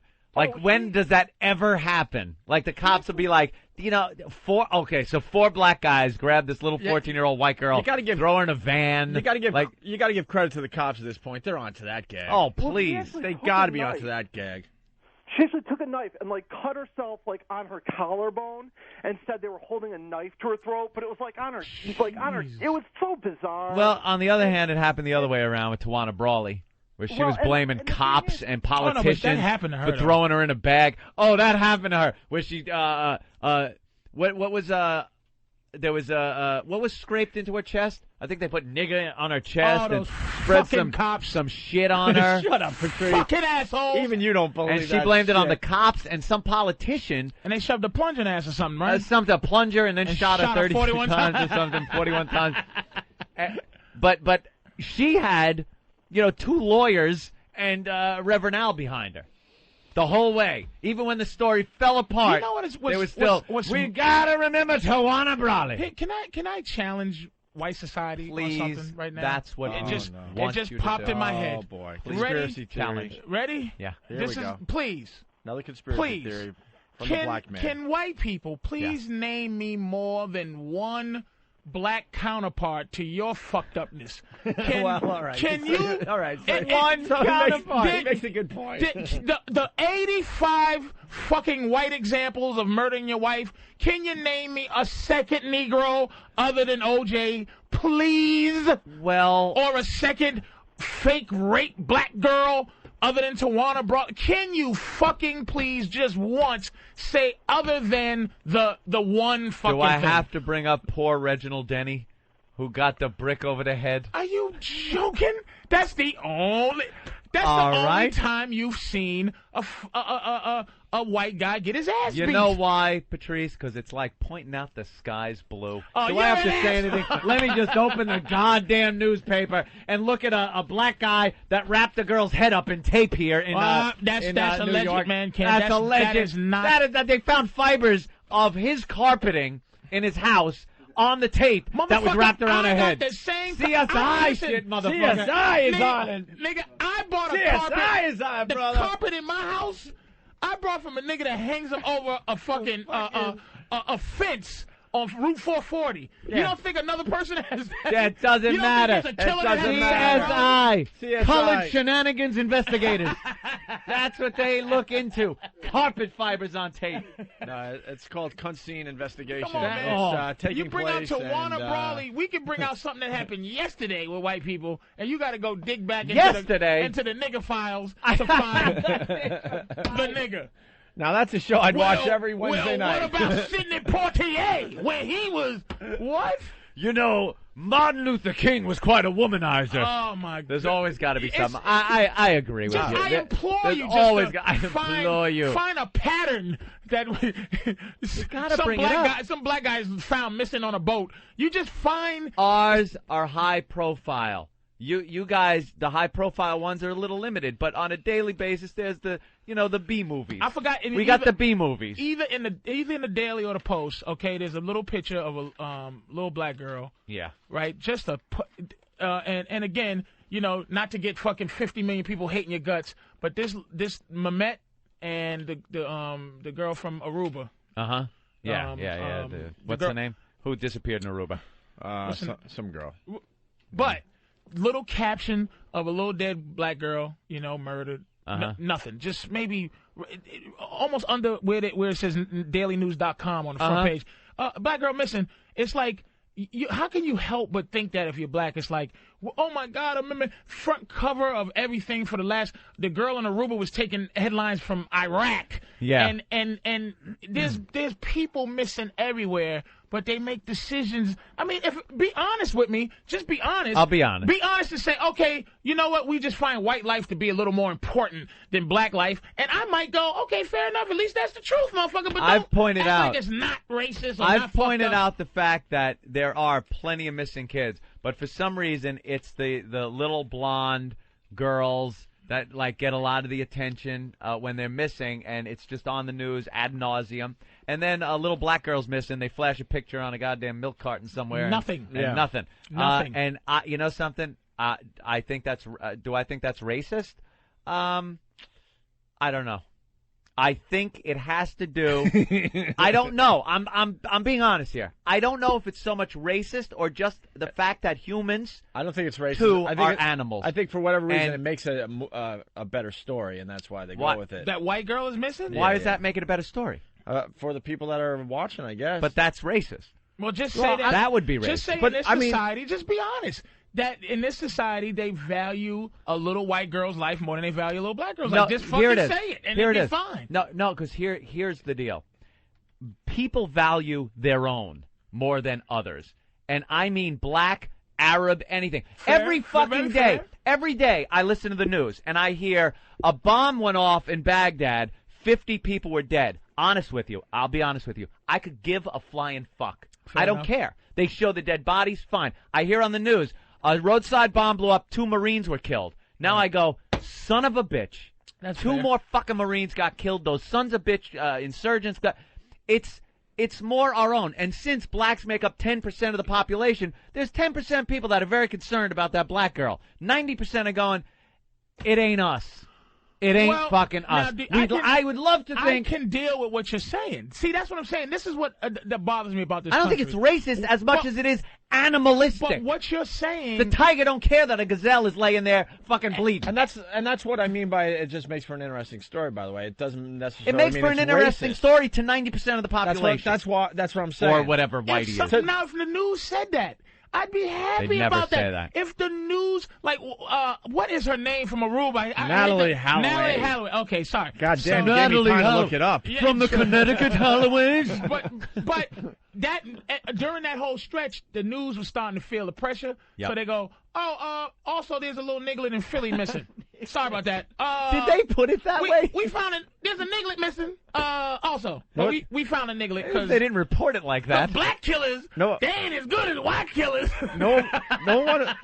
They don't have crab baskets. No, it was one of my favorite Black.White stories on the news. They had a lady that was the oldest woman to give birth. Right. And she was in her 60s or something, and she was white, right? And she gave birth to this kid. Everything was great. They're doing stories every freaking day, right? The next week, I think it was, A black lady beat the record. She got like nothing. And called her and said she was a crackhole. Right. Some She old got black nothing. crackhole gave birth. Who cares? They can't stop fucking. But it's- Here we go. but it's- Welfare. But it's funny. The media brought us all in like, this is very interesting. This is unbelievable. This has never been done before. Blah, blah, blah. It's a brand new record. And then the following week, a black lady beats the record. And it was like, it was the last story on the news maybe for 10 seconds. No exclusive interviews or anything with her. That is? I'm saying, What do you say that is? Mm. Is that not? I don't know if it's racism myself. Like just like I said to a lot of people, man, I'm not positively. My first instinct is to always try to accuse white people of racism. Yeah. But I always try to find a way to say maybe it's not. But it's like, can you give me a reason Right. why that's not racist? I would or, love or to not say valuing white people more. I'd love to say, that's just racism, but it's not that simple. We like to think of ourselves. People love to think we're above animals. We're not. Until we bash that into our fucking heads, we're never going to move on. We are just another organism on this planet that we're a little smarter. We figured out how to pull shit out of the dirt and make iron out of it. We can fly in fucking machines. It's a wonderful thing. But we're still animals. And we look at things based on our familiarity with each other, with our things. We are going to be more comfortable and feel more apathy towards something that is more like us than something that is less like us. And that's what the animal world does. Animals don't do that. Yeah, they do. The other gazelles don't go, that's some fucked up shit. What happened ever to see the Frank when the fucking- lion got his face to his Look flying at the shoot his face fucking off? penguin movie.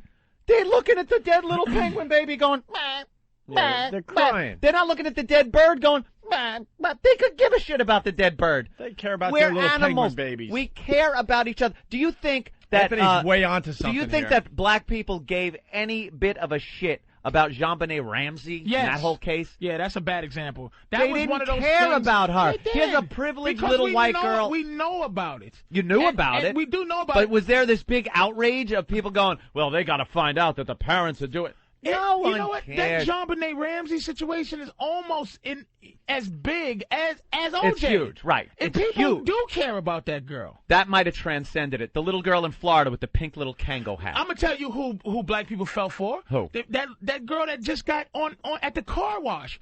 You fell for that girl. Oh man, that was a bad That one. watching that into that girl's life, you fucking Yeah. go, oh my god. Be hauled away I'm by not that saying monster. I'm not saying. Yeah, but that goes to a whole nother level because there's actual video going. Oh my If god, that was a black this is girl- human life, and this is the last Yeah. maybe hour of her human life on TV. You see the If last. that clip was of a her black life. girl being hauled away like that, I think you'd have seen a lot more. You'd have seen the same coverage like that. I really do think that because it was so sensational that you saw the Yeah, last so- portion of her so life in there. the moment. I think that goes to a whole nother level. And then we almost transcended that thing to, well, she's human, we're human. So I can then feel some sympathy towards Let me that. be fair and let me clear up what the problem is. Mm-hmm. The problem is not that Mehmed or Natalie Holloway they're dead, but and going to OJ, it's not that OJ didn't kill his wife, and it's not that you don't feel bad for that whole situation. Yeah. It's the fact that wait a minute, how are you prioritizing like that woman's life to the life of some lady? That if you're going to prioritize life, prioritize all life. Mm-hmm. And like these children, it's not. I'm not saying a black girl got killed, fuck the white girl. I'm saying, well, the black girl got killed too. Can we at least have as much concern for her life as opposed to you get? I There's agree no with you. way that a little girl should get killed, and you be in the news so much that you get tired. You go, what the fuck? Does this bitch have gold inside? Is this bitch knowing Blackbeard? Does she have government secrets? Like, you shouldn't get tired of hearing about A dead girl, right. Where you go, oh, enough of that dead Right. girl, enough. Mhm. Like, now the parents are. It's like they're trying to take this thing to court in New York and you're like, enough already. Enough of the Greta girl. Van Schusten, move on. Yeah. It's because like there's other people dead. There's other people getting killed. There's other people dying. Just Look say, at the- give You're right. everybody fair. You're right. Fucking You're right. something. You're right. But look at the way the news works. And the only place we really hear about it is the news. Where else are you going to hear about it, your friend? Right. So you hear about it on the news. The news admittedly a business looking to bring in the most people possible. What story is going to get them more ratings? If they said that. And it does look racist. If they said that, I think that the country would be happier if they go, tonight in news, little white girl's missing, because more people will probably be concerned. Tune in. About this and then we can tell our advertisers that more people are going to tune in for the white girl story. More affluent people are going to tune in for the white girl story. So that's what we're doing. It's more about money than it is racism. Demographics. If they said that, then we could be happy. If they said that, there'd be a fucking revolution. But it wouldn't, because it's already a revolution of people going, what the fuck? Where's the missing black people already? Like, you just want a little honesty. It keeps people divided because we're like, okay, going back to American Idol, I'm saying this country's not voting for a black sissy as their idol. Now you go, no, I don't think so. But if America goes, when I voted, I just didn't like it. He was an arrogant black sissy. I liked the little boy. Mm-hmm. You know what? I can't battle honesty. Yeah. I can battle fucking dishonesty, or not dishonesty, but what's the? But that's the beauty of this whole thing. You're never going to get honesty from your media. Never. Even from the average white person. Never. Yeah. No, you won't. You're not going to get an average white person say the fucking white truth. People are very scared to be honest with they make me with sick black with people. Their fake bullshit. With black people. Did I mention black people? We're very scared of black people. Why are you so mad at OJ? Is it because a black man killed a white woman, got away with it? No, it has nothing to do with race. Nothing. People are they walk on eggshells. White people, on the whole, walk on eggshells when dealing with black issues, black subject matter, black people. It's an eggshell thing. And a lot of black people are to blame for that. For putting Whitey in that position. We don't. Where the race war is between liberals and conservatives. Black people are like, hello, we're the issue here, and you got liberals and conservatives arguing with each other about how to fucking treat niggas. I'm in the room. I'm in the room. All right, listen, let's get some phone calls in, because they're going nuts out there. Jane in Pennsylvania, what's up? Make it fast. Hey, guys. I just wanted to say I have to agree with Anthony in that I think the media plays on what we want to hear, what we want to see. If it was a black girl that was disappearing from a school trip in Aruba, I think it'd be all over the place. But, I think the reality is that kids disappear every day, and that... You think they would show as much? I don't think. I don't think a black girl disappearing in Aruba would have gotten as much coverage Not even as the blonde white girl. Not a I drop. don't think so. American girl? Nope. No. No way. Don't think so. No way. Nope. I got to be honest with you. I wouldn't see that happening. But I don't see that as being completely racist. You could see it as racist by association, but I see it more as a business decision, as a demographic decision by the news, than it is going, we don't care about this person really, so let's just not address the issue. I think that's the media making that call. Not humans. I'm not saying, don't get me wrong. I'm not saying that the human factor. If it was a little black girl and they showed her last seconds, right? I felt that I felt for that girl. Like, your heart goes out to that girl. It was sad. No matter what the fuck she was. No matter who she was. Right. You're not human if you don't feel in that moment. I'm saying the point is, if it was a little black girl in Aruba, just give it the same. She's missing. That ain't gonna happen anytime Ain't gonna happen. soon. And if it doesn't, just say, here's why it ain't gonna happen, big shot. Even with Natalie Holloway, they were probably wishing she was even hotter. Yeah, because she was kind of skanky looking. Man, she's like a 7, but we could run if with you want to see missing niggas, read the Amsterdam News, motherfucker. Amsterdam News. You go to 125th Street and get a free copy of something. Here, look in the back of the Daily Challenge. I don't give a fuck. Read Al Sharpton's blog if you want to hear about missing nigglets. Let's go to George in New York City. George. Yo. Hey. Just wanted to correct Anthony on something. Okay. They put little black girls on the back of chocolate milk cartons. It's been 20 minutes. We need a joke, man. We need a joke. But somebody should really put a silencer on this motherfucker. That's another old-ass joke. He couldn't wait to say that. Just a faceless motherfucker punching out. That was probably works with somebody black. He just said that joke was handed to me when I was in my crib. Man. Yeah. Come on. You're going to need this one someday. He could have just beamed that mentally to you. Let's go to Joe in New York. Joe. Joe. Yo. Yeah, you're Come on, on, man. We're on a What's good up? roll What's here. up? It's an honor, bro. It's an honor. Cool. Not for us. The media is so afraid of portraying a black guy as like the bad guy. Are they really? Let's look at the front cover of the fucking Daily News today with. Well, that guy is a bad guy. With Mr. Nigga who ain't did shit yet on the front cover. Patrice did But all over the spectrum, bro. he did it. Let's the be guy honest. did it. Let's relax. The guy did it. I will say there are white guy crimes. I will be fair. Pedophilia is exclusive to you, motherfucker. White guy crime. White guy crime. When a black person is a victim, it's always another black person that fucked them up. That's why they're not on the news. Not in the news. Now, okay, when a black person's a victim, he's only a victim when a white guy does something fucked up. Absolutely. I will be fair. Other times, I've thumbed through the paper, gotten to page 27, a little column you hear about some cookout going out in the backyard somewhere in Brooklyn, and there's 3 dead in a shooting, and you know it was just a bunch of black guys with a problem with each other. Doing what they do. Yeah. I'm just trying to cook out, and the motherfuckers are shooting shit. And you know, because it was on page 28. I will be fair that race is a ploy to sell. I understand that shit, but but say it. There won't be a revolution. That kind of honesty if would you be come great. out just like we was talking about Coke. What could you say to honesty? You know what? We found that when we put on black people missing. Here's what people want to hear about black people. We've done research.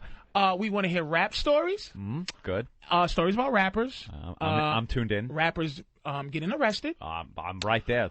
We've shown that people aren't really interested in missing black children. No one. They love missing white children. Yeah. They love white children in some sort of danger that may or may not have happened.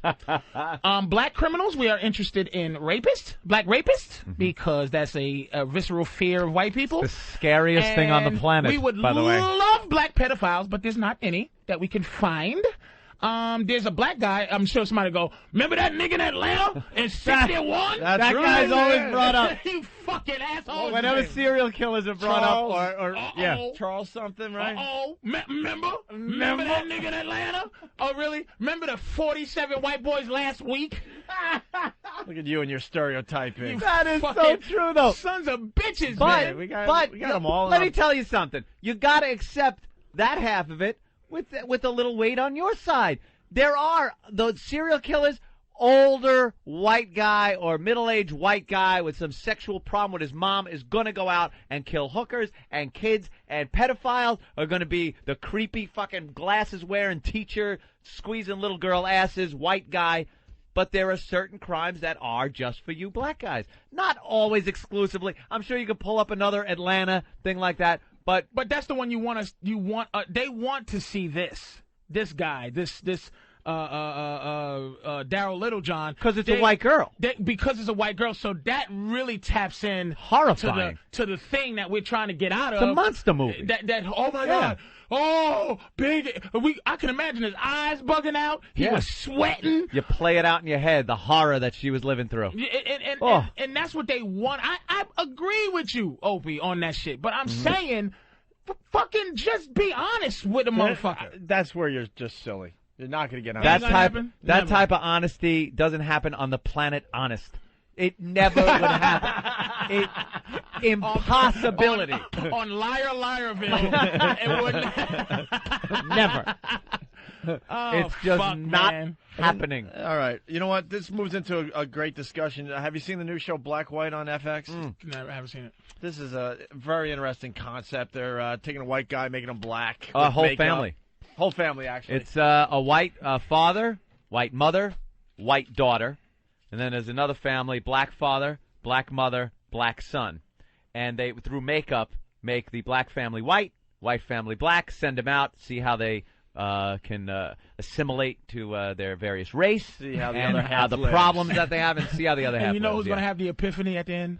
The white family. The white family. Oh, my God. I didn't realize how hard it was to walk around as a black person. Apparently, makeup-wise, I'm hearing the white daughter as the black girl was the best looking.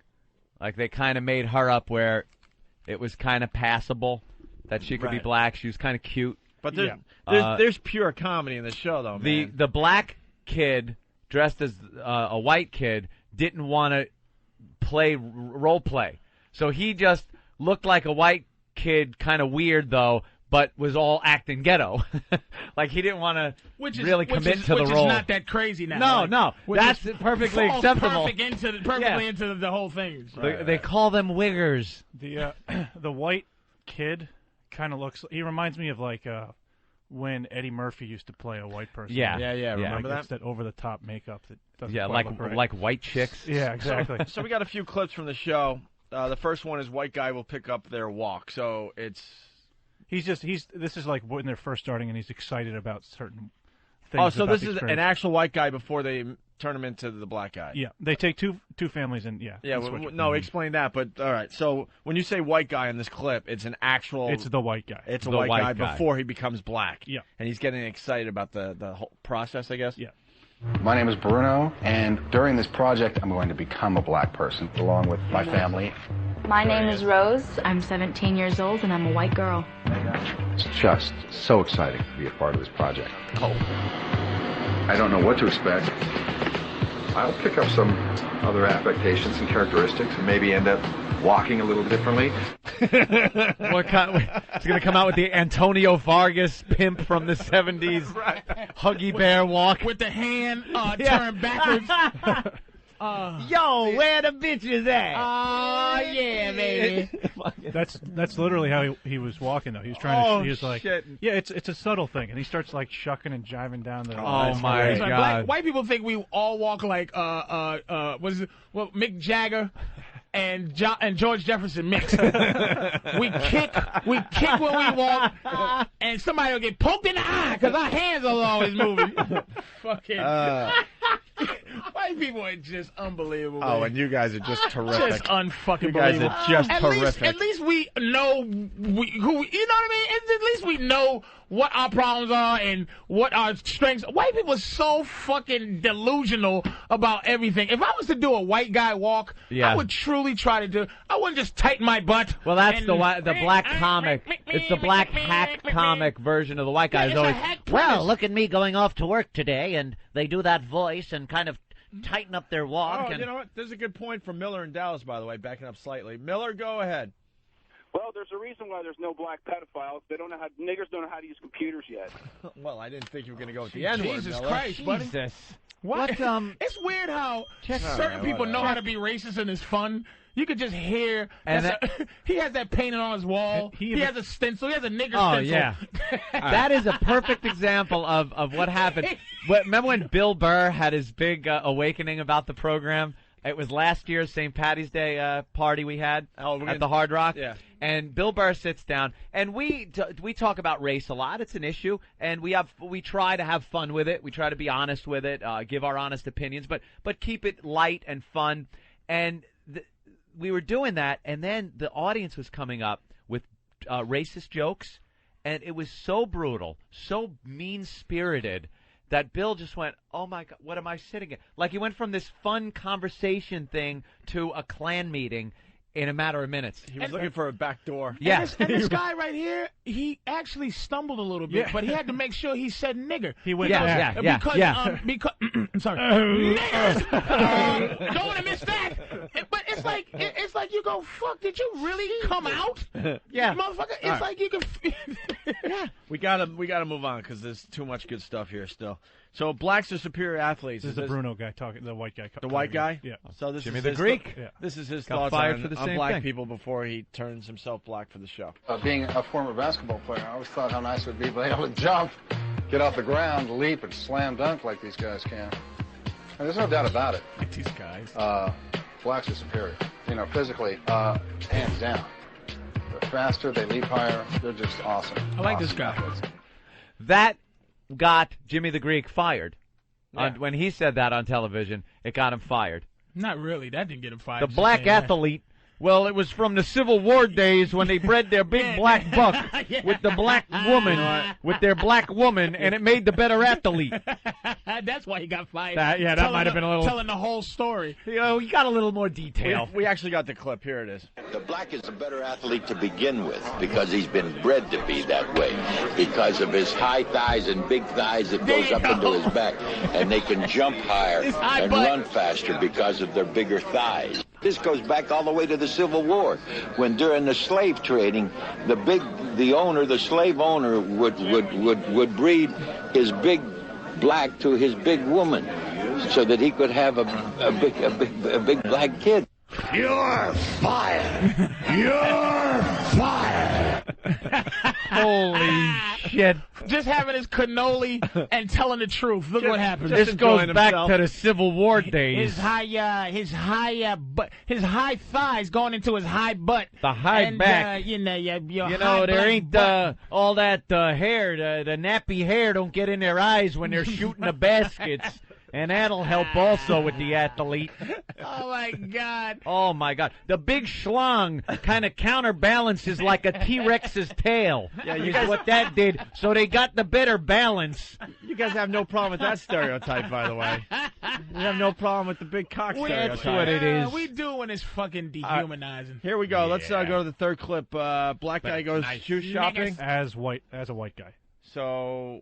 The black guy is now in whiteface and is going shoe shopping. All right, so this is a black guy who's now... You buy some big pimp platform shoes and give away his... Goldfish in a heel. Goldfish in a heel. See, this is where it's confusing for radio. This is a black guy that is now white for the show? Yeah. Yes. Going shoe shopping. Yes. Okay. I needed a pair of shoes, so I went shopping. As a white guy, I'm relaxed when I'm shopping. I put on my white makeup, and I'm having fun. Okay, answer any questions for you. I like these two here. Okay. Kind of like that one better. What size do you wear? 11. Black. And then the most amazing thing happened. The guy actually took my foot and put it in the shoe and put a shoehorn in the back to make sure my foot slide in. That feels good. This kind of shoe should be pretty comfortable right from the start. Listen to the music. I've never in my life had someone, they come out and give me my shoe.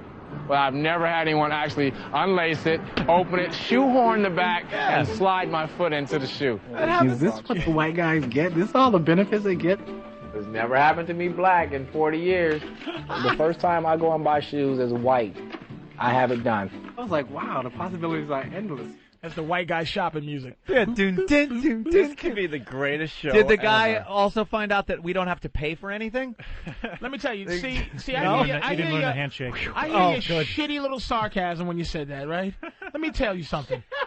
If I own a sneaker store, it would be called "Ignore That Cracker Till You Serve the Black Person." You know why?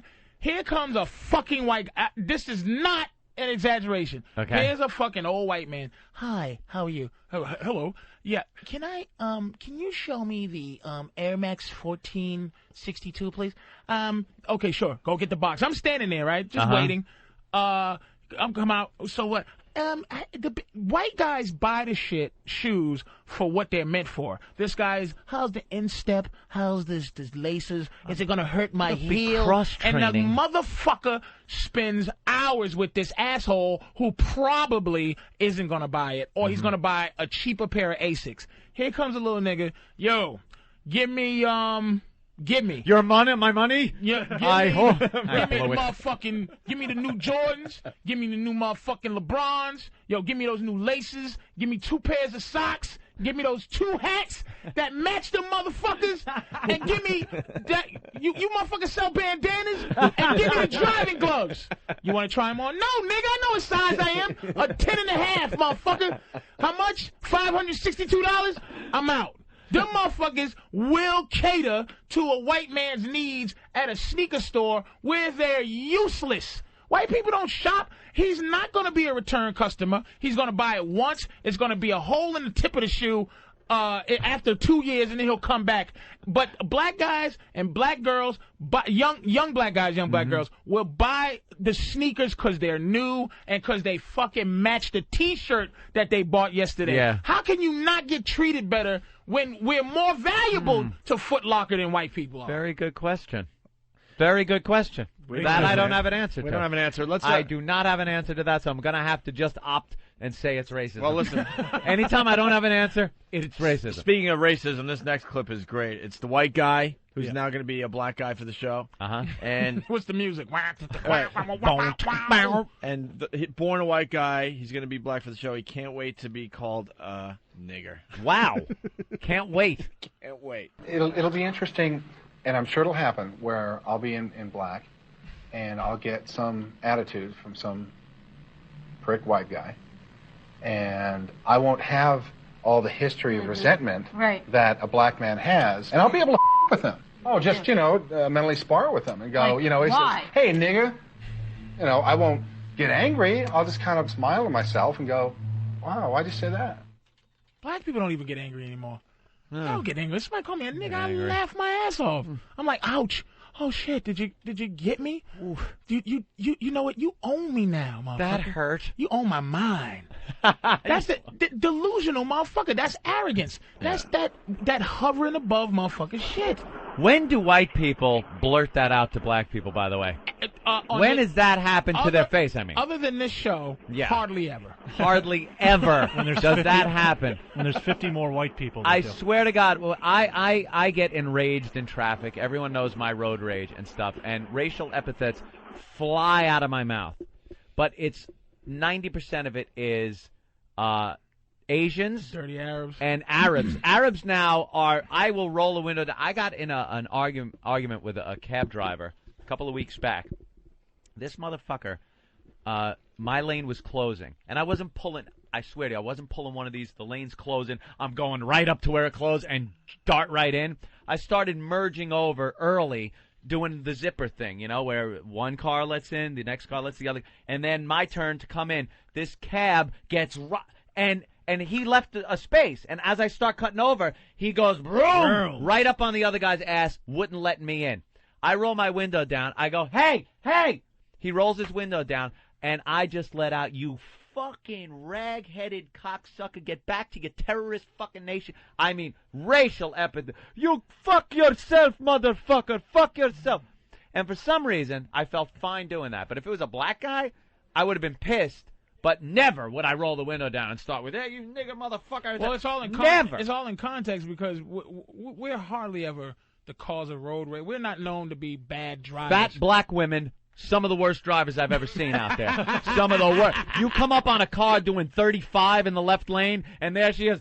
I drive wherever the hell I want to drive, motherfucker. Fat black women, horrible drivers, but not to be surpassed. The Asian in the spray-painted van, the van that's got the Chinese writing on it all over because it's out in the neighborhood, worst drivers ever. And they sit there, and they got the face on like, oh, you gotta feel for the Asian. I wish I could. You gotta feel for the Asian van driver because you just nailed something. You see these on the Long Island Railroad and stuff. They have a business in a black neighborhood and they're just trying to get by and park this fucking thing. And they get up in the morning and they got graffiti all over the fucking thing. It all trickles back down to us. Look. You gotta feel for the Chinese. They dealing with the niggas too. How are the black guys spray painting Chinese writing on it? It's some Chinese gang. Oh, you're saying it's Chinese? Chinese graffiti. I haven't seen the Chinese all graffiti. over this van. I just think it's hilarious because you see the Chinese guy. He's never going to speak up in his life ever. And there's his van. It was brand new on Monday, and it's all graffitied out by Friday. I drive, and when I'm inconvenienced by someone on the road, I have to get around and look. And every time I look, 99% of the times I look, I go, what comes out of my mouth? Oh, figures. Figures. They're awful. You'll see an Asian guy with the face on, and I wish I could describe it, but the only thing I could describe so you could hear it and see the face is he's looking kind of straight ahead, almost looks like he's falling asleep, and I don't mean because his eyes are, Asian. I mean just his whole face is dripping, and he's hunched over the wheel a little, and his face looks like, oh. And they never look at you. They never know that they're not supposed to be there in the left lane. That pisses me off more than anything. The guy that has no clue he's not supposed to be there. Get the fuck out of the way. All right, listen, let's get to some more of these clips. Ooh. So now you got the white woman talks about jiving. I guess this white woman. Jiving? The white woman's going to be a black woman? Yes. Okay, here we go. No one's going to just strictly come up, and say, hey, nigger, or anything like that. Because that kind of racism is really not there today. Now it's more, we won't get the positions that we're qualified for, or we won't get the service that everybody else get. But I think that Rose and Carmen and Bruno is going to get a lot more out of this than we will because of the fact that white don't have to go through the day-to-day small things that you never think about. Like if I go into the mall as a black man, I'm going to be looked at. Right. Or followed. Or followed. Really? What if we're at a gathering, all of us are having dinner together, and there are pretty much equal blacks and whites, and then the whites leave and y'all start jiving? Jiving? See, that's white. That's very white. Jiving? No, get down, mama. That's pass the grits and chicken. That's jiving. And you all start jiving? Oh. Why don't you hear why we don't like you? Can't you hear it in this show? I didn't like her. And every single thing that this guy says, it's like white people are always trying to blow us off as nutty cuckoos who just be y'all just imagining shit. You's crazy. I am not imagining things when somebody comes up to me and asks me, can they help me in a big and tall place? Meaning, bitch, I'm 36. I've been dressing myself. I know what size drawers I wear. I know what kind of clothes I like. I'm in the whatever store. I know what I like and I know how to shop. What are you helping me with? I'm asked, can I help you everywhere I go?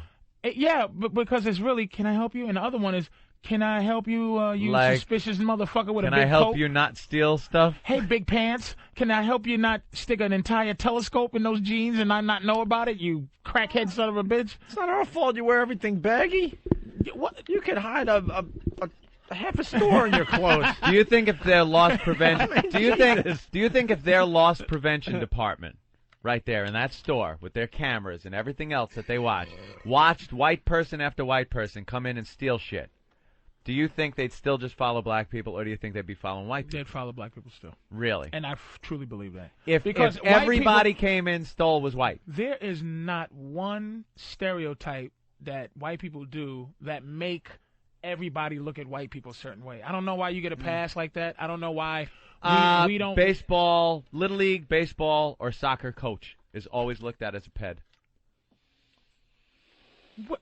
Well, I can't argue. I think so. I can't. Priest. Well, white priest always looked at as a ped. Well, they are. That's not stereotypes. There's probably a poor priest out there going, I just want to serve God. I just want to serve God. And all of a sudden I come in and everyone's looking at me saying, can I help you? So you're doing the same thing. I mean, most priests that join the priesthood aren't touching kids. It's a very, very, very but that is tiny a stereotype that has If you stuck. talk to Colin Quinn, he has the theory behind. I can't repeat what Colin, but he has the theory of why they. No one can. It's some mumble language. No one understands. It's something about. Colin. I forgot if I'm paraphrasing, but it's like Irish people that Catholic thing is very weird. Mm-hmm. So priests are the gay little boys in the neighborhood that weren't tough and didn't play sports, and they put them into the priesthood because that's what they are. They're not gay. They're priests. They're priests. They're celibate because they serve God. Well, we're going to have to stop for now because we've got too much going on. But this Black and White show on FX is very interesting. I got it DVR'd. I'll watch it so I'll be more informed about it. All right. Well, I'm not going to watch that fucking show. I refuse. We'll play more clips maybe on Monday. We got Greg Geraldo here. He's stopping by to say hi. Also, we got to talk about the freaking video game. We went on an hour tangent. How did we turn left? I have no idea, but there's a video game they're up in arms about, the latest stupid video game. We never got to that. No. When did we leave and get up there? I completely forgot about it. My big mouth going, what? Why is cheese so expensive? Yeah. And then you got to talk about for 40 minutes. Jesus. How about you edit yourself sometimes? I really am an ass. It's like, what video game? Man, do you hear Swiss cheese is causing cancer? Patrice has been here. Patrice has been here 3 days. I think we talked about 2 subjects. I got 20 we could talk about here. I really have low attention deficit. Oh my God. I'm just as guilty though. I'll be going off on you. Yeah, what about that cheese? Can I guess that video game? Go ahead, Patrice. What is with ham?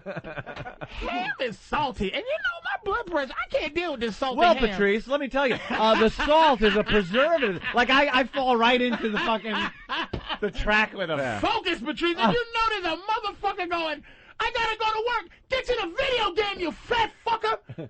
Man, but ham is important too. Don't we all like ham? We were this close. I was going for the button to push it, and you asked what the game is, and at that point I should have hit that, but I made a dumb joke about the Asian with the text messaging. Yep. Saying that's the game. You know, try to find the 13-year-old Chinese girl that's text messaging. And we went. And then Opie took it there. Yes. But you then, took it to the 13-year-old girl. But then somehow, how did it get to black and white? It always Did we does. Doesn't it always just get down to that? And you know some guy is calling. Will you shut your fat fucking mouth, motherfucker? All right, listen. What's cheese? Greg Geraldo's going to join the program next, and we got an American Mess. Oh, Still doing the open call for American Messes. Is he here? Every Friday we do an open call. They left? Yeah, they left. Because we never got to him? Yeah, it's a long story. Oh, no. You guys decided to say no to that? Oh, we didn't say no. Who the fuck Who said did? no to this? Lawyers. How to be lawyers. Lawyers. Why would they say no to something like that? That seems to be something that that seems to be something that people do. Like as a what did he want to put up his? Ben, why don't you explain what the guy want to do? We haven't even announced this on the air. I can't sit here and not squirm. This was going to be our about showstopper today. They do that in the hospitals. It's like a catheter. Steve's better explaining. I get all right, Steve, tell us what the guy was going to do for American Mess today. He brought in a variety of sharp objects like a screwdriver, a pen, a pencil. I think I saw a digital thermometer. Oh, God, I can't. I'm in pain. He was going to put him up the head of his dick. And that got nixed. By who? The lawyers. Well, shit, you should say thank you. Probably saved your jobs again. That was going to be our showstopper. Yeah, that was the showstopper, all right. We like doing showstoppers. We had a showstopper. It stopped the show for 2.5 years. And some guy rips whatever that's called. I don't even know. He's going to shove pencils in. I don't even know the scientific name for the dick shaft. It is the piss hole. The urethra? The urethra, exactly. Urethra. Yeah, and then there's a name for everything. So we're not going to have a showstopper. As he stabs his sperm sack. His sperm just keeps coming. Bleeds out on the floor there. By the way, the people that stopped our show last time now like us. Thank you. Yeah, hey. Thank you.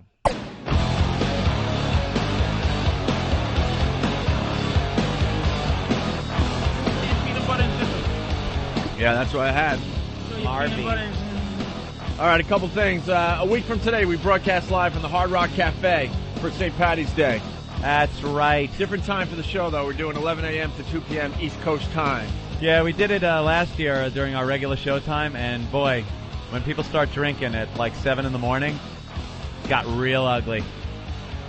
So this time it's prime drinking time. And my brother's got a shirt. Of course he's got a shirt. Shirt for every occasion. Every occasion, and if you're not going to the Hard Rock Cafe, you can get the shirts by going to myradiostore.com. Mm-hmm. Myradiostore.com for Brother Elmo's St. Patty's Day T-shirts. Right. Gotta say hi to Greg Geraldo in studio. What's up, Greg? What's up, fellas? Greg's back in. It's like it's a little mellower today than last time I was here. It was insane asylum last time. Yeah, because we had Twitchell's jumping around and stuff. Oh, that's what's so weird about you guys. You guys come and go, and we forget what was going on the last time you were here. Like, oh yeah, we were doing that. Remember that, the human sacrifice? Oh, you were part of that show. That's kind of cool. Yeah. It was, who was it? Twitchell's with Big high pitched. The guy reading the news. Yeah, the big guy, the stutter. And there was one of the stories was about a guy who had it was a plane crash or something. Right. So it was literally breaking news. You're like, somebody's hearing about their dead relative from this twitchy freak. He'll be at the live broadcast. Oh yeah, all the stars will be there. We're just all the celebrities of the show. All right, what a mess. Yeah, they're killing us on instant feedback and stuff. So we got to get to the game. You play video games, Greg? No, I don't. Sorry. No, you really don't? No, not really. I'm going to start, though, now that I have kids. What do you do with your time? I can't imagine. I wish I knew. You never got into video games. What was the last video game you played? Probably Pong. Pong. Seriously, I'm not even kidding. The not Pong, but like Space Invaders, like that era. You know, when I was 12, and you 12 just years gave old. up. They've gotten so much. They don't interest you or anything. Yeah. You know what it is? I have so.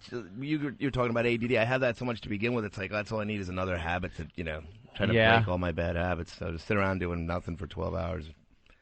Just observing stuff for your act or something. I just try to get my material from life. Greg reads. Looking around. A reader. We got ourselves a reader. God, I hate readers. It's like you know what it is. It's like there's two different worlds in comedy. There's like the Patton Oswalts, and there's silly motherfuckers. and Greg is caught in a vortex between those two, where Greg reads, but if he's on this show, he can't go, well, fellas, I get a special weekend edition of the Wall Street Times. The Wall Street Times. A new paper coming out next week. The New York Journal Times Street. I don't just read. He gets special papers from Tokyo. He reads. So he comes in here. He can't go, hey, man, I'm reading. But if, he's in San Francisco and, God, what are you doing tonight? Greg is one of those motherfuckers who does read the book to the movie.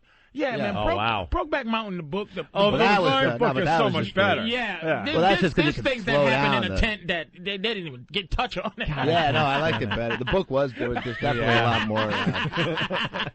So you can hear it. Greg reads. He's a fucking reader. That's nothing wrong with that. When they describe how viscous his spit was when he spit it in his hand and rubbed it on his cock and shoved in the guy's ass. That's what the book gives you that the movie really didn't. It does. Plus, seeing that viscous is spelled O-U-S. I never would have thought. No. That's the things you pick up with the books, Greg said he motivates well just through any, I'm not going to give him that New York Times then, man, because that thing just sits there. That New York Times never leaves this fucking spot. Look how worn out the New York Post is, and look at the New York Times. It's like still pressed nicely. You know what the Times used to be used for in here? Before we got the shades, whenever we'd have nudity here in the studio, we couldn't have the office area exposed to it.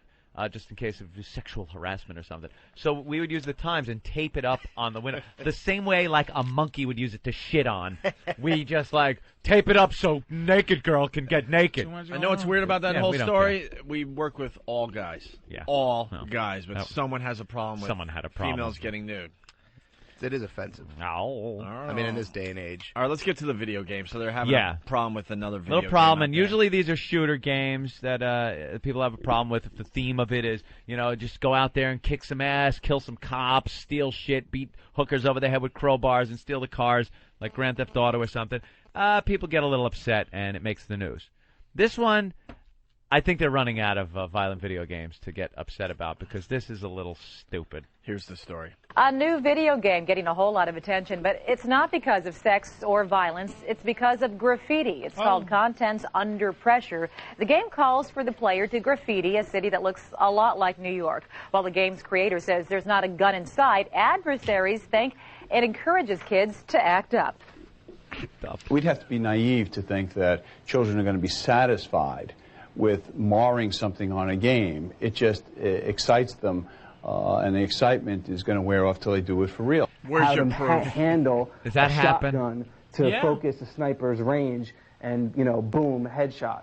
Those are games that end up getting T ratings and sell all across American mainstream retail. And you don't hear any politicians up in arms about that. The designer points out that the game has an M rating for kids 17 and up. So it's already got. So it's already got a rating, and that guy was so sure that the kids, they'll just get all excited, like they're all worked up about spray painting on a video game. First of all, that game sounds like it fucking stinks. Yeah, who the hell? What kind of game? That's the Mark Echo game. The Echo Clothing. Sorry. The clothing designer. That's his game. Yeah? Yeah. Really? Well, it sounds horrid. What the fuck are you going to graffiti in a video game? I agree with the fucking shit. I'm going to tell you, years ago... you agree with what they're saying about the video games? I went to therapy. I used to run around and just eat dots off the floor while ghosts chased me until I ate one blue one, and I chased those motherfuckers. You chased them. And that shit fucked me up for years. Well, that's how it's Exactly. I'm like, what? Patrice Exactly. you were a big, remember you went through that killing hookers phase? Yep. You pay them, and then you beat them over the head and steal their money. Yeah. First of all, it sounds like a shitty game. Secondly, why do people believe that whatever you do in a game, you are destined to then just go out and now do it in real life because you're not satisfied?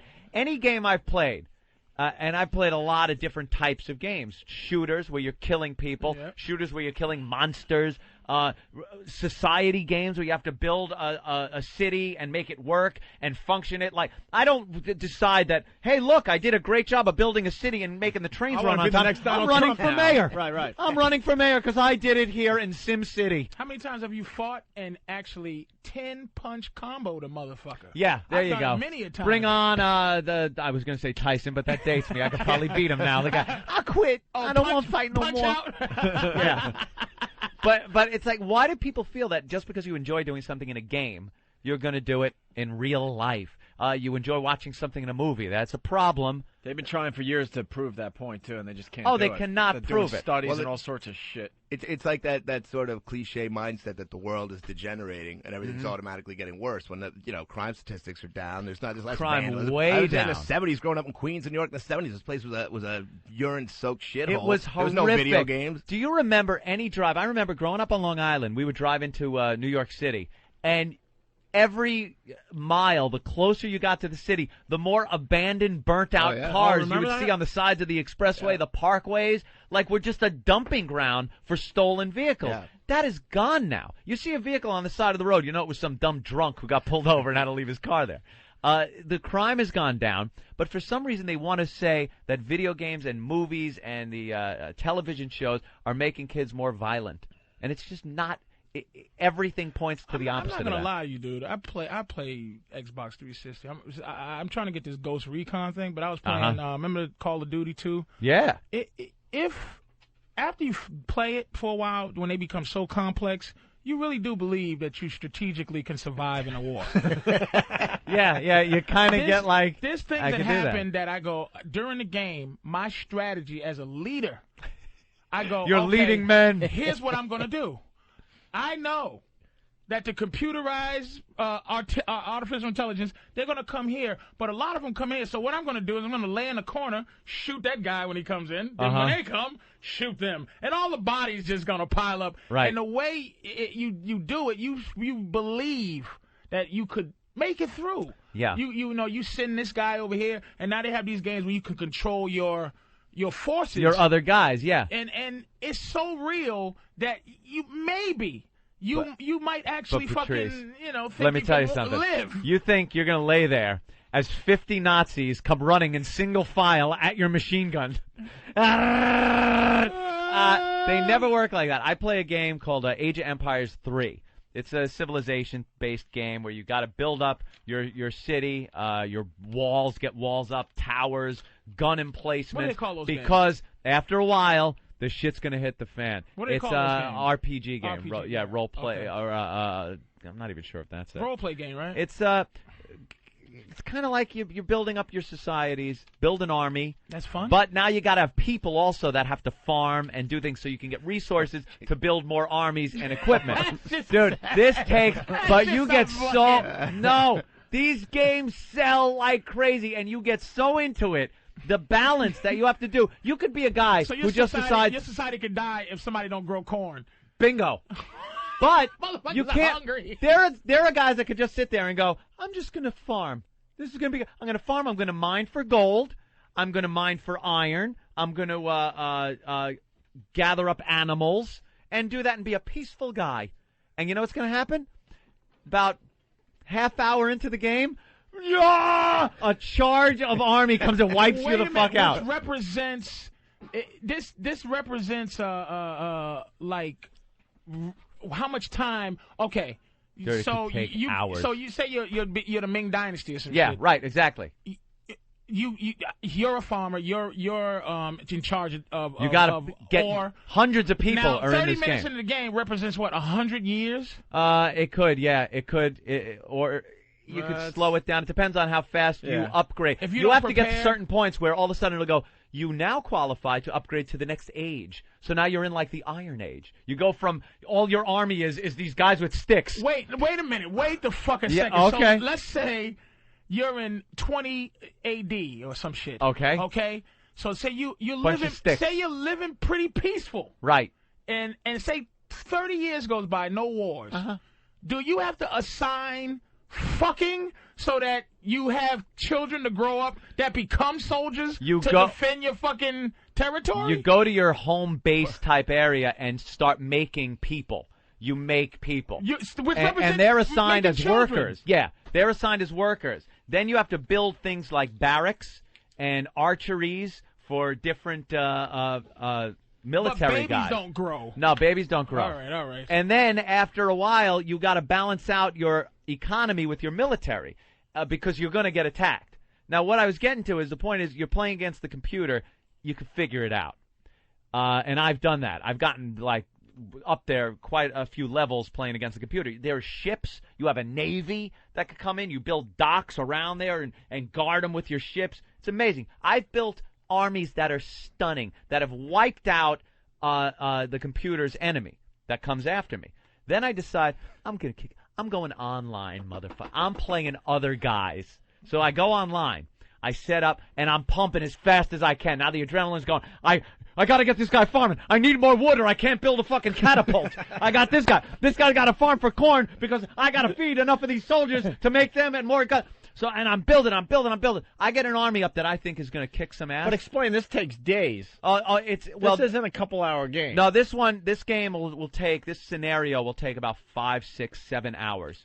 Where you're playing straight. There's no pausing. So is it one of those games where, okay, you think you're ready and you push. Right. You push ready and then it just does something and then it'll tell you if you won or lost. You got to kind of micromanage. Yeah, you got to fight. You got to kind of micromanage. So what you do. You do get to fight the other army. Yeah. What I like to do at first is set up some defenses. I'm very defensive at the beginning while I'm trying to get enough gold. Which and represents your Long Island home? Right. That's my Long Island home. So I'll build the army up. And before I got enough guys, because on the computer, when I'm playing against the computer, I get an army together and send them out in like this mass and just kick ass.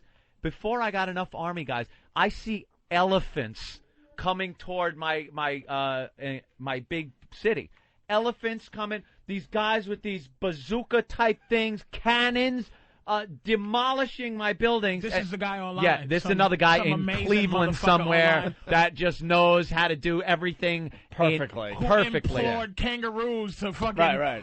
Dude, I got my ass handed to me. So I'm looking at... Here's how the game ends. It's an elimination game. So I have like one guy left running around the hillside with my former beautiful city in ruins, with one guy trying to build a house so I could start over again, and he's just chasing me with like the biggest military I've ever seen, and it was done. What does the screen look like? Wiped me out. The screen is an overhead view from, it could be from anywhere from ground level to about 100, you can move 150 it around. feet up. Zoom in. You move around the play area. You could use different things like canyons and the sea and rivers as blocks and stuff. But the object is, to build a society that works and a military that works. And when you're playing against the computer, completely different animal than playing against another human.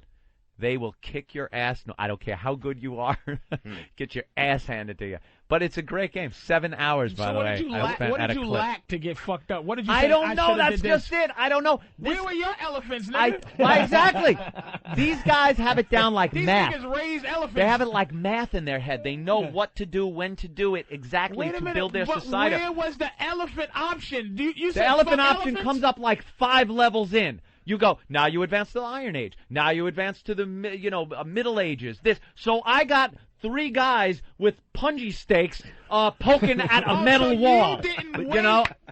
I couldn't upgrade. I didn't have enough corn. Well, how the fuck? He got 20 farms running. I don't know how he got it. The guy who you were at the level where you just I had a windmill. You just discovered fire. I had a windmill. He's got a nuclear reactor. This nigga just built a wheel. Right. And why would you fight him? I didn't fight him. I was trying to build an army and get my level. He already had his. He came and kicked my ass. I'd have been happy sitting there. Leave me alone. You didn't get up to elephants, nigga. I didn't get up fast enough. How about Is Narnia? there a way? What level is Narnia where you get a witch and a fucking talking cheetah? Yeah, can you implement religion? And there things are like that? churches that you build. Not so much in 3. In 2, it was great. You'd have priests that could go out and convert their troops. So if you saw a bunch of their troops fucking with some shit, you'd send your priest over and you'd hear, and all of a sudden, bring, and his troops are now yours. They turn around and start kicking ass on the guys that they were just fighting with. Yeah. So religion played a part in it. It was It is a great game, and I've spent upwards of 7 hours. A fucking life. No. Is that possible to get a life? Why would this is what's going on out there? There are and it's getting more and more complicated. There are games that are so immersive and complicated. You know, a lot of people play Xbox and stuff, and that's fine, and PlayStation, but I can't play a game with a controller.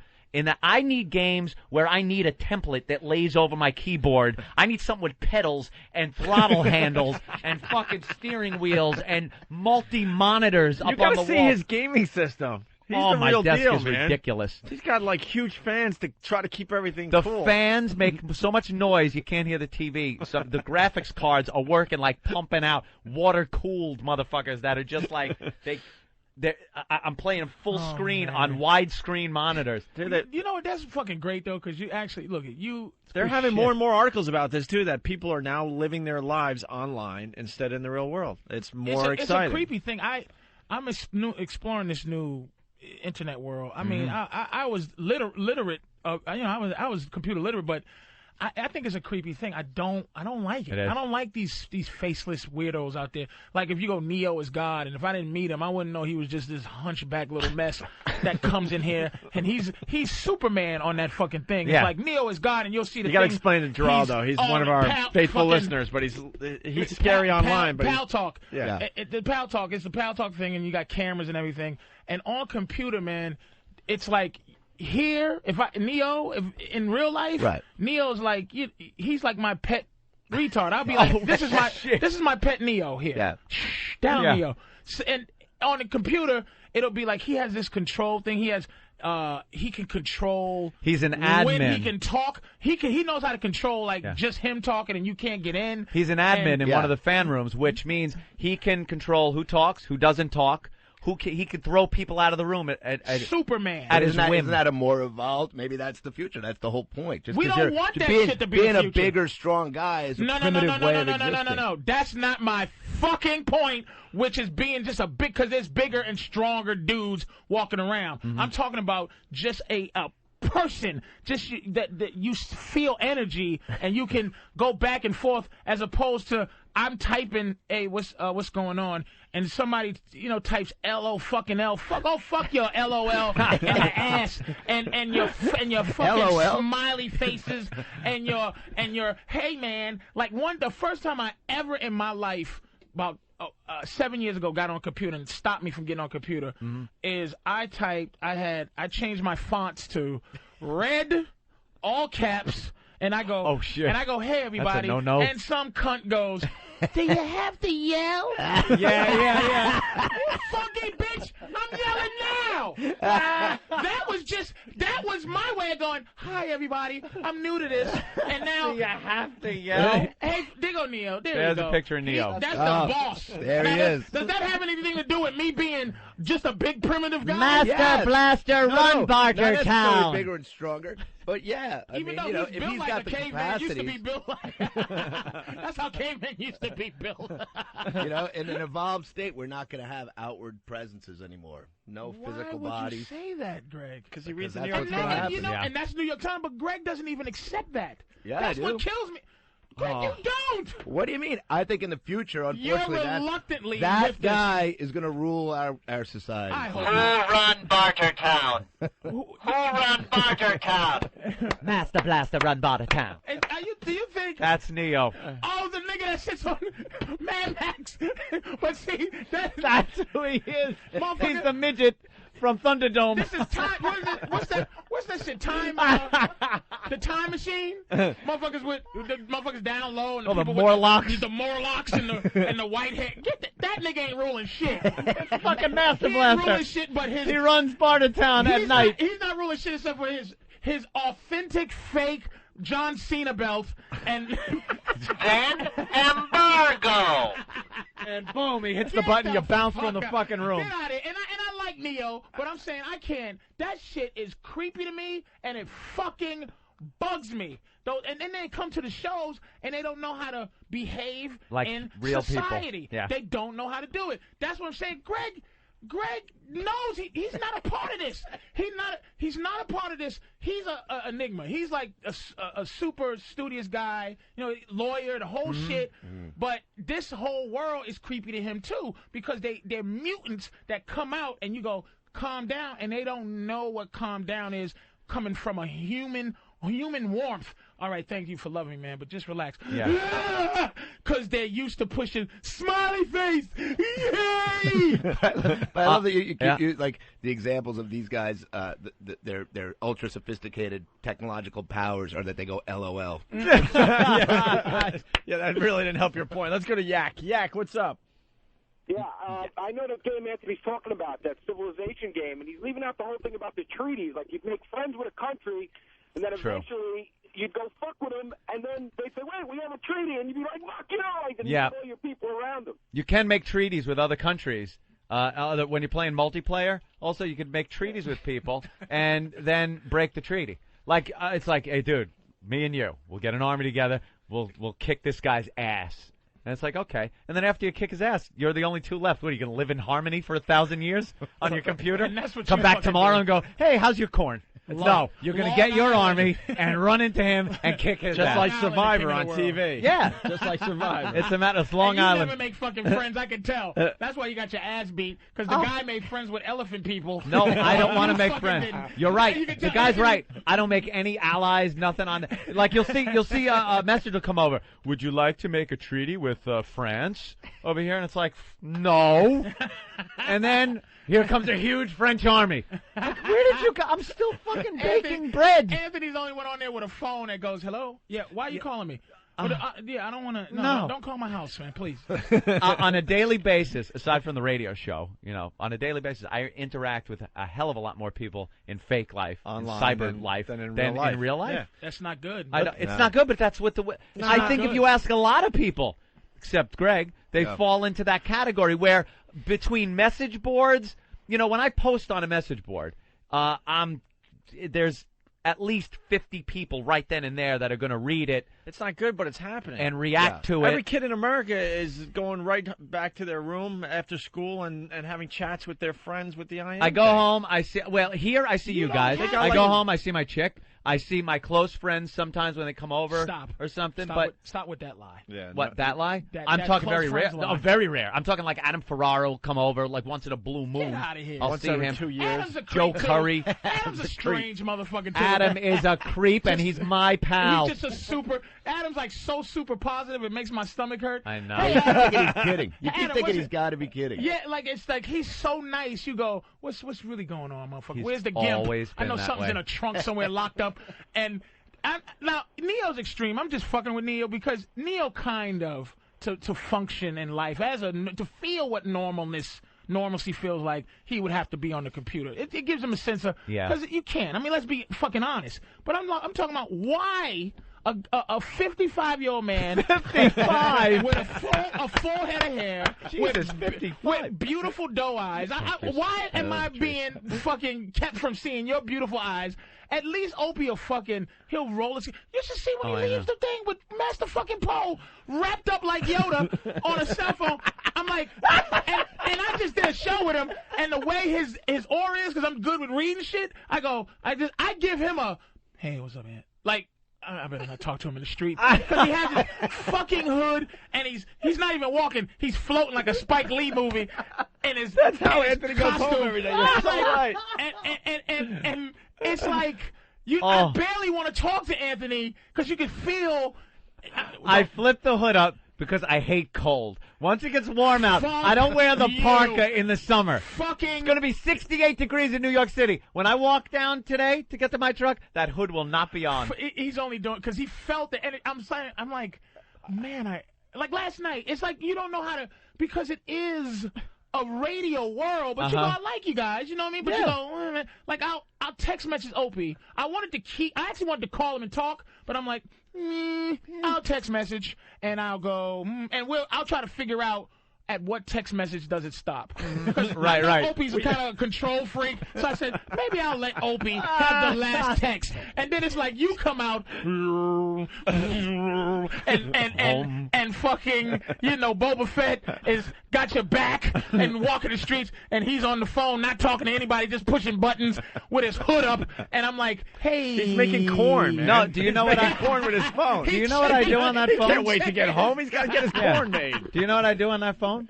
What? When I'm not making a phone call. He's watching TV. I have video on demand on my phone, so I'm watching TV as I'm walking to my truck. Well, Greg, he's watching the news. That's good. I right? watch Fox News. I feel like I'm in the corner at the closed down Italian restaurant on my phone. I see Anthony come by. I give him eye contact like I haven't been talking to the nigga for 4 hours. I give him I'm not going to bother you, dude. I recognize you.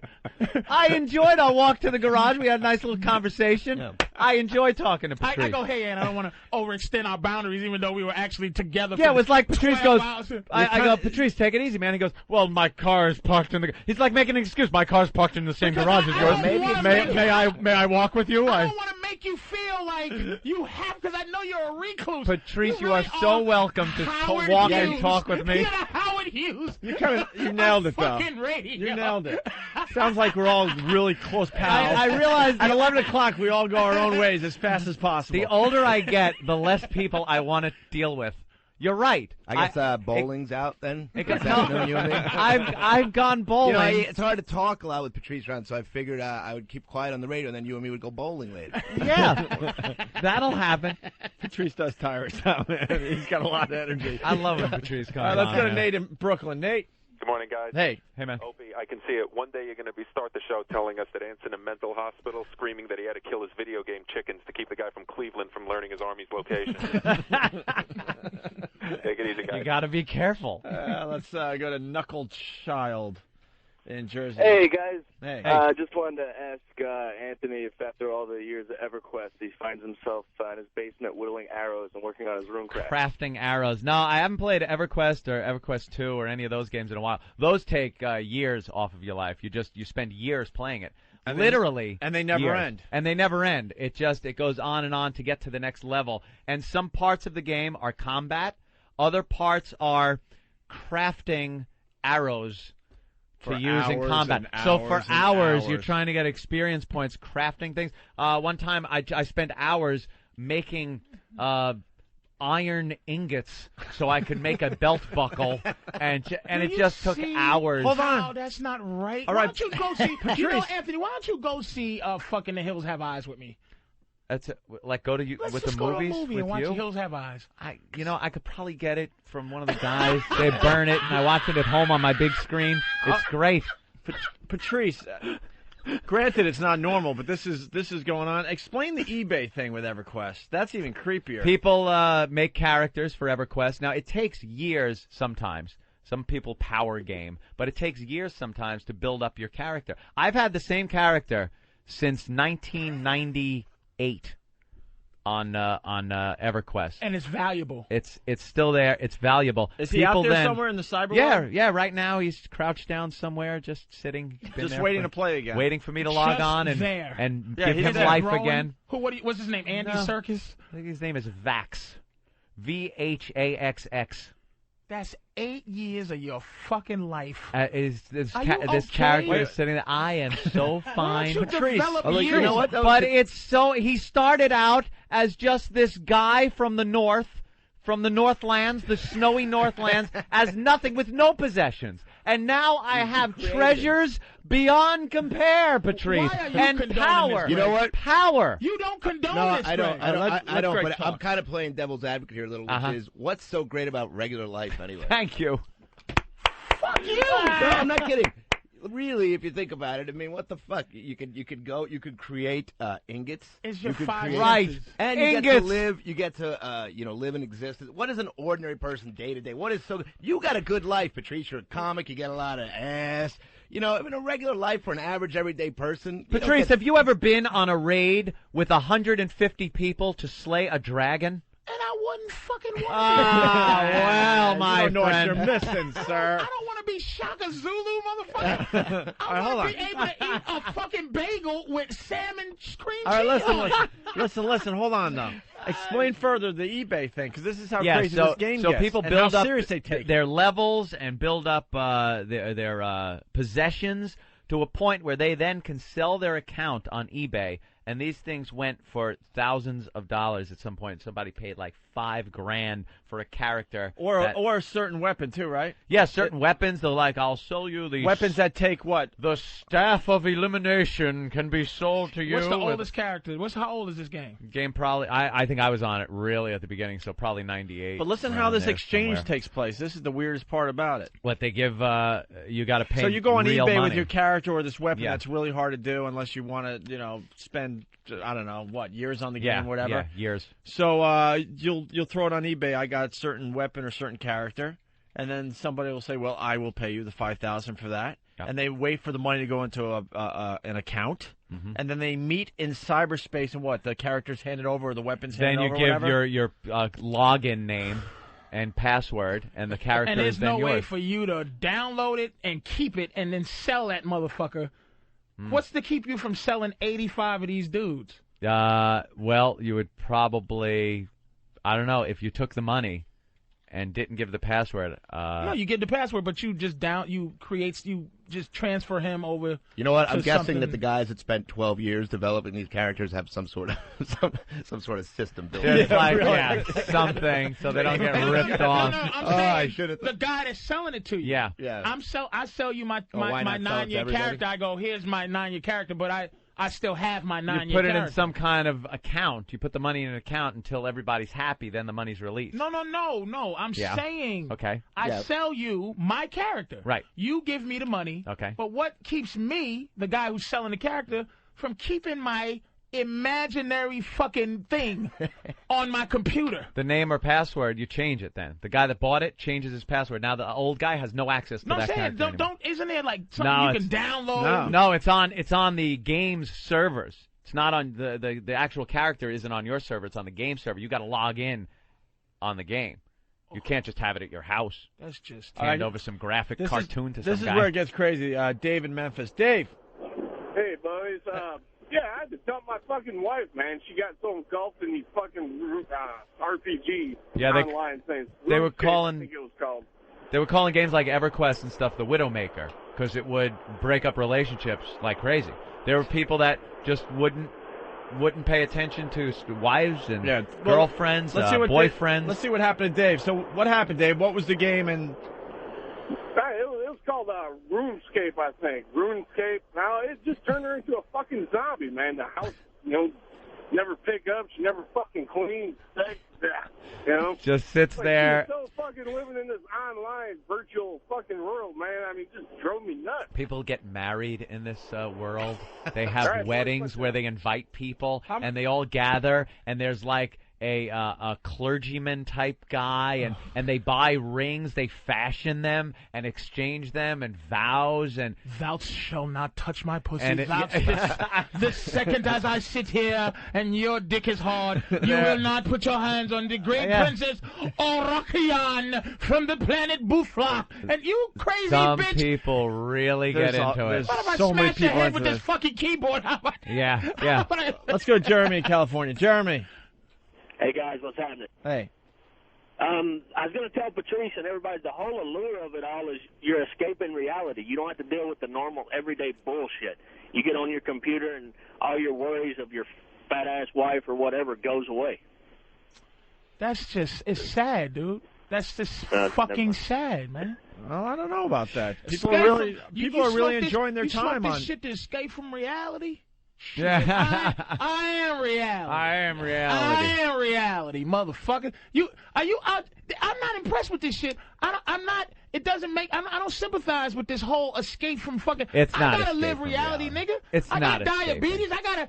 There's no magical mountain I could go on and not have to fucking take pills, nigga. It Deal ain't with no life, escaping motherfucker. reality game. Deal It's- with your shitty job. It's why can't enhancing you your just life. why can't you just enjoy it? Really, like, the Widowmaker's enhancing your fucking life? For some people, I this love- enhances their life. I love.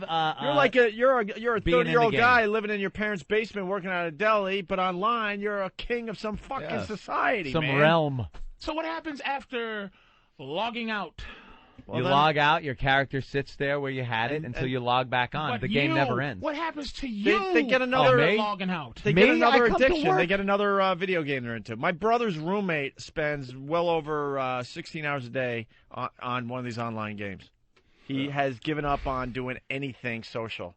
He goes to work, and he goes right to his room, closes the door, and you don't see him until he has to go to work the next day. You had to be real. That's his entire life. It's not an exaggeration. I'll be over at my brother's. It's 90 degrees, summer day, gorgeous. Like, get the fuck outside, have fun, right? His shades are down. He's online with his headphones, just enjoying the hell out of himself. He doesn't give a shit about the real world anymore. You had to be real to do this. You had to be real to do what you're doing. Yep. You had to be real to get into comedy. You made a conscious decision to stay real. Yeah. There's times you wish you could have take a Calgon bath and fucking leave it all behind and Take go wild. me away. It's just like I don't have sympathy for people who commit suicide. It's like it's too easy to escape from fucking what reality, motherfucker? It's not. Handle your reality. Ain't no escape from reality. Any entertainment. You can right. escape. Yeah. But sports, it's anything you do. But you're not an escape from reality, comic Greg. No, I'm not. You give people reality when you're on stage. You do. Do you or do you not? But it's just having fun for most people. It's not an escape. It's going. I enjoy the graphics. I like the gameplay is fun. At no time am I like, thank God I'm here in the castle. The reality out there. I don't want to deal with. I find that hard. Look, man, it's hard to raise a real dog for 10 years, let alone to take the time to raise a cyber alien nigga and sell it for a couple of dollars. I love how passionate he can get about, like, basically. I know. Should you spend 20 hours a day on one of these games? Probably not. But you're like fired up about it. You're gonna set them all straight. Because I get on these Pal Talks and I'm a regular guy trying to be on Pal Talk, but I'm with Super Johnson is great. Bottom slash who takes pride in this shit. All I want to do is see a titty, nigga. That's all. Yeah. I want to see a titty I can't see in real life. How good is that? Escaping reality, are you? No, nigga, I'm trying to find it. Because my conversation is, hi, bitch, are your lovey lumps 01 in Nevada? Listen, you ever make it to New York, bitch? I'm trying to get a bitch on a plane.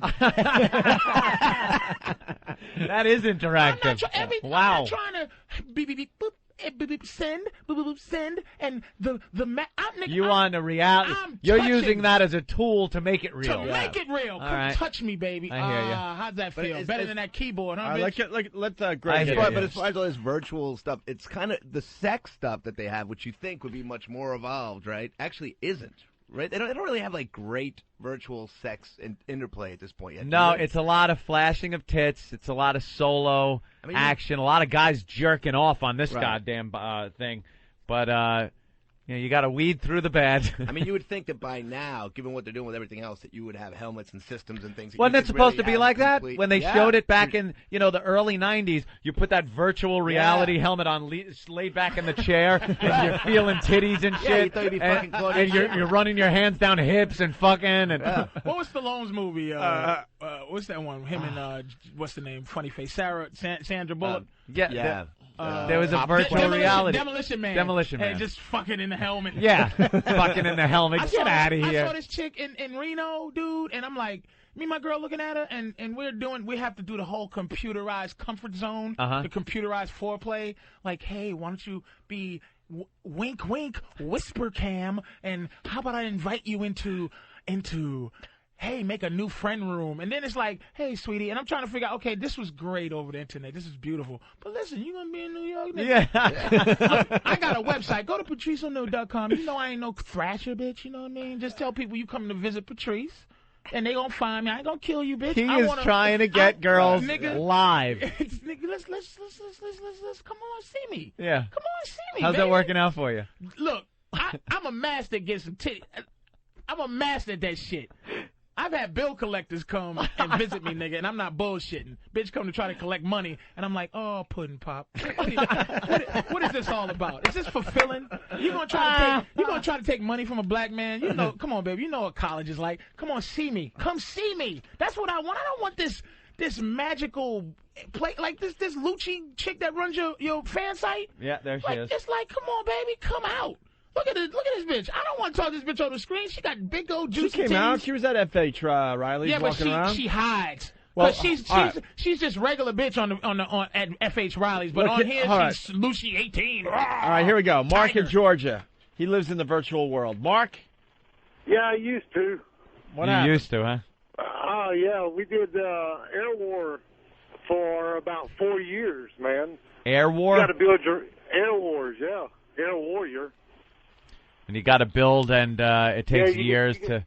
You got to build your own airplanes. You got to learn how to fly them. Then you got to learn how to fight to freaking stay alive. Yeah, there's that whole time thing. Those are the addicting games, the ones that take a lot of time to get to anywhere valuable.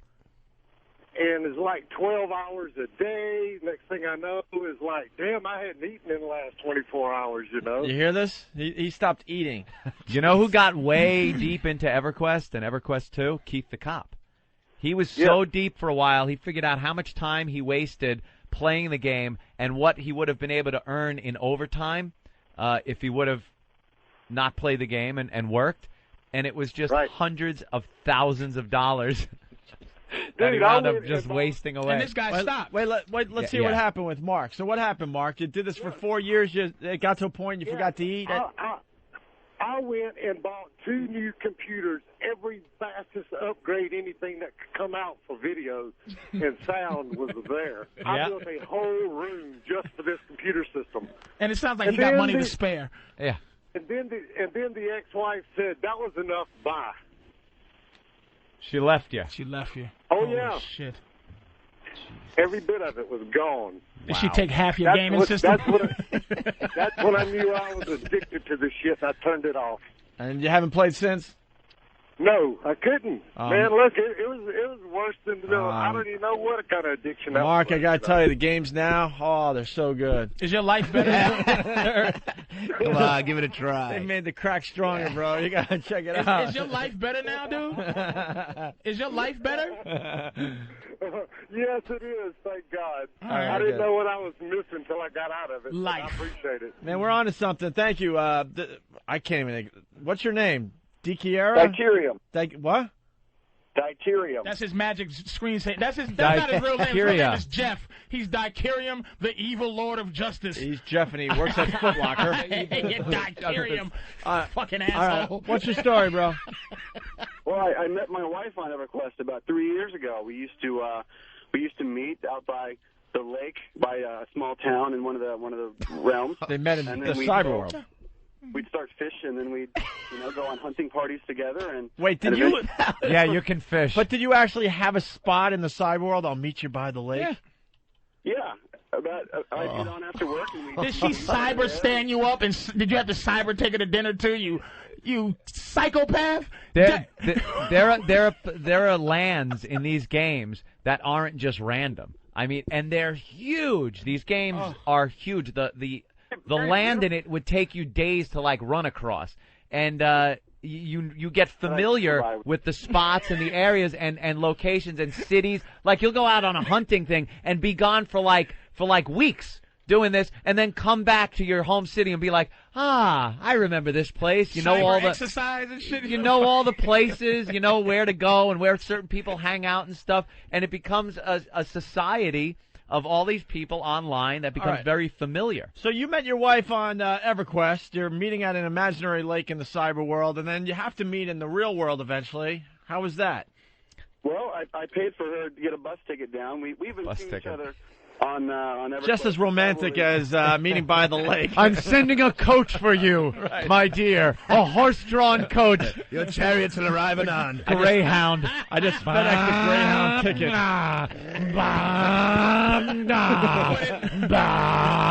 But the ticket had a wax seal that when it broke, Jesus came and fished. Here, this will give you safe passage. Safe passage to my realm. What was her name? Morlocks 114. All right. So you met her. She took a bus to see you. Right. Well, we decided to move in together. I mean, we didn't just see each other for the first time. When we met, she was already looking for a job down here. So I paid for her bus ticket, and she came down, and she stayed for a couple of weeks to look for a job. And then she went back. What did she get, armor crafter? Was she looking for armor crafting work? Oh, man. Oh, my God. This is just unbelievable, man. Oh no, this is happening more than you realize. Yeah. Are you guys happy? Yeah, we're pretty happy. We play probably about 6 hours a night now. We both have our laptops together. We sit on the bed and we play, and we'll chat back and forth. Wait, you're in bed with your laptops. Tell me you're meeting in the cyber world, even though she's right next to you. She's right next to you. Please tell me you're doing that. We still hunt together, and we still hunt together. I got to a point. Swinging. Does she start getting pissed off because you're looking at other women in the cyber world? I saw you talking to a half-goat fish woman. I saw you squirrel hunting. You think the half-elves are cuter than me? Why were you squirrel hunting? You don't like squirrel hunting. Do I look fat in this chainmail? Why'd you go off to the planet Plutox? It says here you went to Plutox. Well, baby, come on now. They on a free trip. I used to set up, I had 3 accounts on 3 computers. You know that shit's going on, too. I heard you got the princess from Mario Brothers pregnant. You never went north of the lake before? What's over there? Yeah, who told you about this spot? Nothing. What we're trying to say is no amount of technology can make these bitches bearable. We never caught this many fish. Who told you about this fishing spot? D, Kira, whatever. What were you going to say? Well, I was going to say that we got a raid forming right now, so I'm going to have to let you guys go. A what forming? A raid? He's got a 50 raid. people we're going to go slay. Oh, see. He only had enough time to... He's got a raid for me. That sometimes takes hours to get a raid together. That was probably too much. Dude, let me tell you something. You're trying to coordinate 150 people in a raid. And these are all individuals all over the country, geeks from everywhere, in a room somewhere to go in and slay this, like, dragon usually, that has so much power and hit points that it can kill you. It's got something called, like, death touch, where all of a sudden 25 guys will be wiped out dead just in one wave of this thing's wing or something. So you get this raid together, and it would take 5 hours sometimes to coordinate 150 people to what you're going to do. The raid goes in, and it's a wipe in about 5 minutes. Everyone's completely wiped out and dead. And the rest of the night is trying to revive everybody. Whatever happened to this short attention span thing that these games were supposed to do? Well, some people have short attention spans, but people that do this cannot have. They are the ones that are the OCD people that are meticulous, that pound every day. Must go up another level. I'm level 15. Must reach 16 by tonight. Have to reach 17 by tomorrow. I'll be in a minute. I'm so close to level 18. I gotta screw eating, screw sleeping, and it's just screw my job. But you don't even understand. It's not screw eating, screw sleeping, screw your job. It's holy shit. I thought that was 5 minutes. It's been 12 hours that went by.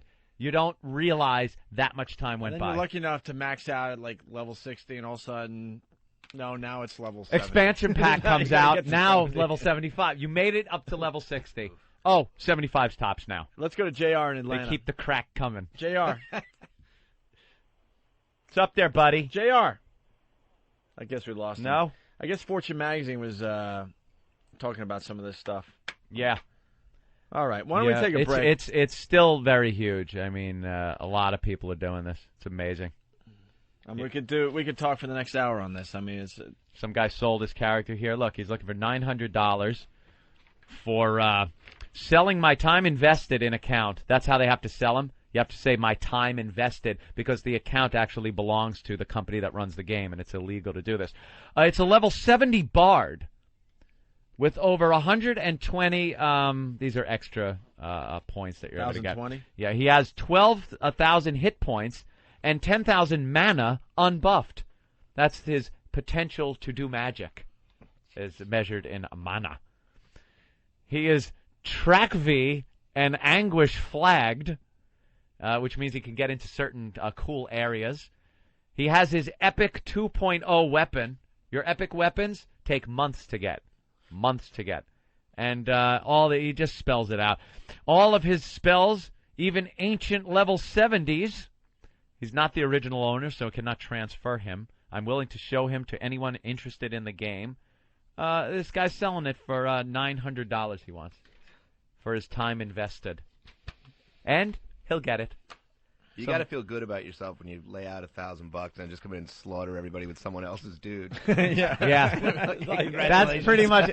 No, See, Greg's on to it. You know what happens? They get chastised. They get yelled at in rooms. Fucking noob with your eBay character. Hey, we got a noob here with his eBay character. Do you guys try to gang up on those type of guys? Yeah, sometimes. Yeah. In player versus player. We could talk about this all rooms. day, but we'll move on. We'll move on. Greg It's a lot of Geraldo fun. in the studio. We promoting anything, Greg? No. All right. No, just trying to He's stay just doing the alive hang. day to day.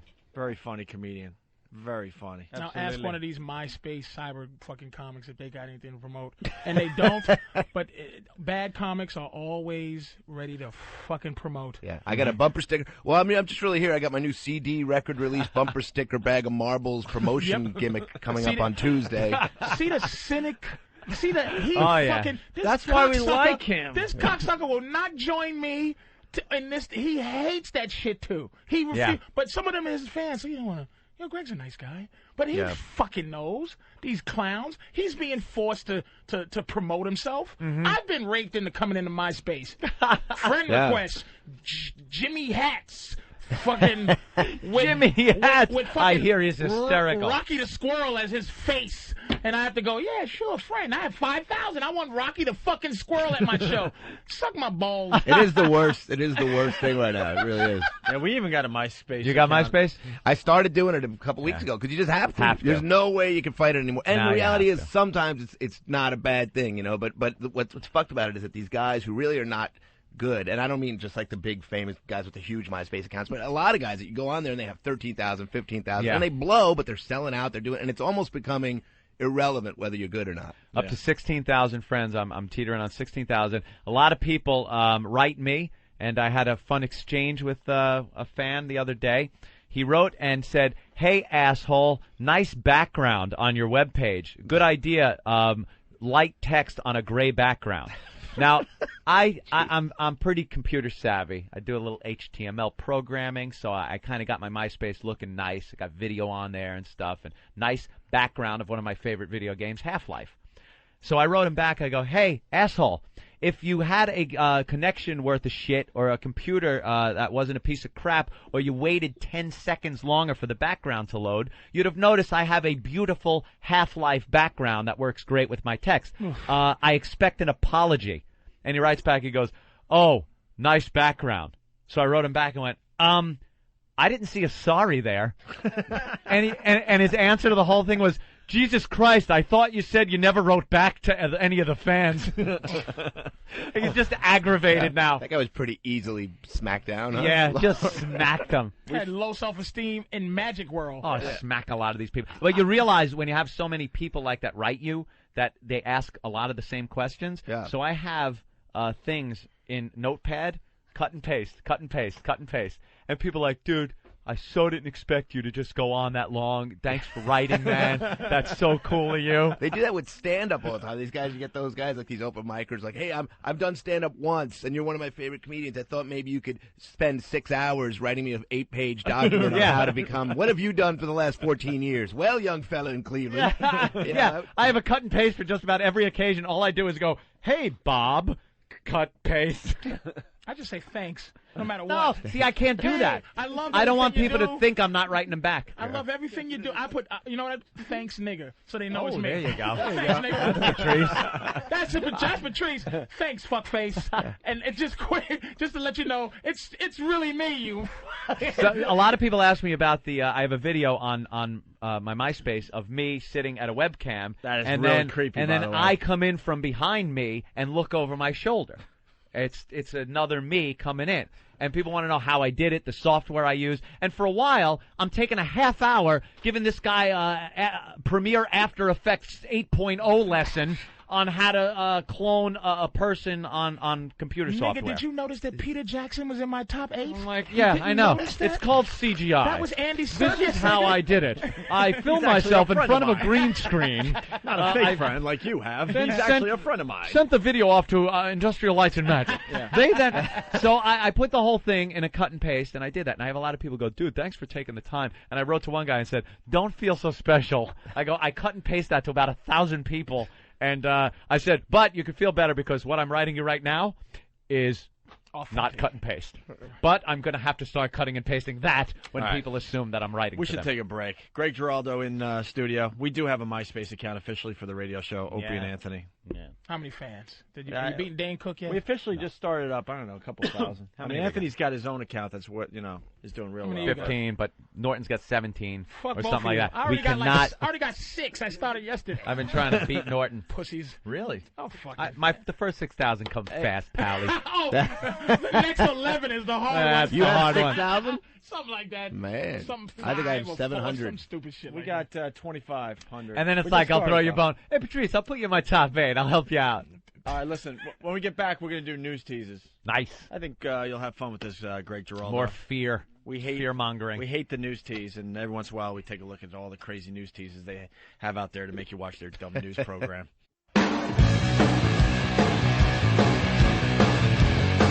At this point, we have no comments. Don't even ask. No comments. Cannot comment. More info to come. We're back with the Opie and Anthony program. Greg Geraldo in studio today. Patrice O'Neill filling in for Jim Norton, doing a great job for us. Thank you, Patrice. Thank you. I don't want anything. I'm just giving you props. I didn't say anything. Don't be all suspicious. I'm just giving you a compliment. I'm just saying thank you. I'm looking And at I'll this give you a fucking compliment box when and we're I'm just saying thanks. Oh, that's why. Okay. I thought you were giving me the look. No, I'm just saying. I'll compliment you when we're not on the air. And I think I'm going to do the show with you tomorrow night when you do your little relationship show. That's very nice of you, man. I ain't talking. I'll just hang and laugh at you. Be the board op. Oh, I'm going to board up and I'll jump in a little bit. How's that? Hey, man, you the one that fucking gave me the opportunity, the benefactor. I have to fucking actually say, Opie's the one that said, hey, maybe you should do that. Yeah, all right. Fucking fair enough. But, I give you props. And I think our friendship is starting to blossom a little Probably bit. almost. We're now text messaging each other. You know what I think is nice. our relationship is at the level of when a bee fucks the plant and then shits whatever he shits in the air. Yeah. And then hits the plant. We're the shit in the air before the plant. Wow. We're pre-pollination. Hey, that's a good That's a sort of relationship metaphors that'll be flying around tomorrow. Absolutely. Yeah. You're at the stage where the snake Tell your bitch poisons the... that she's the shit that fall. We're this close, Patrice. We're this close to going to see a movie together. Wow. We just got to decide what movie we could see together. You can't get close to Patrice. Because I don't see those You'll black scare him. movies. You can't get close to Patrice. You start thinking you're friends, and then he turns on you because he can't take the warmth. You gotta. I'm the same way. You gotta. That's why I think this might you work. two will be That's why I couldn't be friends with Bob Kelly. He was dripping like desperation. yeah. Like, Oh, no, don't I was say like, that. Don't fucking say that. God What the damn. fuck is wrong with you, man? You ever hear the Bob Kelly story? I'm hanging out No. with Norton and Bob Kelly at a Starbucks, and it was at the stage that Patrice and I are at, We're feeling each other out like, maybe we could be friends. I actually looked at him at Starbucks. I go, dude, this is where it ends. I just, I can't be a friend. Because he's fat? And I meant it, too. No, I like, because he meant it. wants friendship from Yeah, him. He Bobby wants needs it a hug. so bad that it's like, ugh. And I actually love told him in a Bobby. Bobby's a Starbucks good guy. near Jimmy's old joint. And he's like, what the hell's wrong with you? I'm like, I'm Yeah, we're just permanent- being honest. both Instead of really- us like walking around with this. Both really distant. Like, Yes, Anthony, I'm sorry. The guy that was going to come in for the freak thing today, for American Mess, Yeah. he was going to stick things Yeah, in yeah. his peenie hole. Yeah. He's available on Pal Talk. Yes. On cam. Hey, he's doing what he wants to do. Yeah. We have nothing to do with it. Yeah. All right, that'll be the showstopper. The dude that was going to come in and shove things in his pee hole. He was going to do it live in studio on a webcam, by the way, so the rest of the country could see. Yeah. Well, for some reason, lawyers don't want us to do that. So now he's going to do the exact same thing, just from a different From location. the comfort of his own home, I guess. I'm having a lot of problems keeping the camera going here. All right, why don't we? It's really shaky. Why don't we do some fine adjusting and see if we can get the Pal Talk camera Yeah. all set and ready to go, and we'll do it before the show ends today, okay? Well, there's. But you might want to head to the Pal Talk rooms. There's his cam. All right. Oh boy. Okay. Tell him we're not ready. Yeah, for him yet. not yet. We'll let you know. Ben, what do you got? There's Ben's got a box. There's a package for you and Anthony here. Actually, I'm playing along. I know exactly Hey, what it Of is. course the you hell? know what it is. Oh, Here, a it's your t-shirt. Ron and Fez T-shirt. Oh, there we go. Here you go, Patrice. They sent something for you. Where? Oh, that's the pack. Hey, they're cool guys. This has nothing to do with Ron and Fez's You know, fucking oh, T-shirt. and what is this? Holy crap. That Come smack on. that smack had nothing to do with Ron. Look at what we get. Yeah, just 2 of them. Let's see. Let me just make sure. Just here, when Ben. you were feeling good about yourself, Hold on. Patrice O'Neill, you get a reality check. Let's just. Here we go. And 4:45 in the morning. Okay. enjoy. If these are not active, please call me. I can get it done. ELO. Hey, ELO. Sorry, man. I listened to Carrie Underwood yesterday. She was great. I bought her album. She's great. Oh, my God. Would you look at this? This is the next phase. This is what the satellite radio is. Satellite radio. Is now Here it is. Down to. Here it is. Completely. It's smaller than my BlackBerry. Here it is. Smaller than my BlackBerry. Completely portable. And this isn't one of those sham, like, fucking Sirius where you have to plug it in and download shit and then take it with you. Live programming. I'm not going to give it to you. Let me touch it.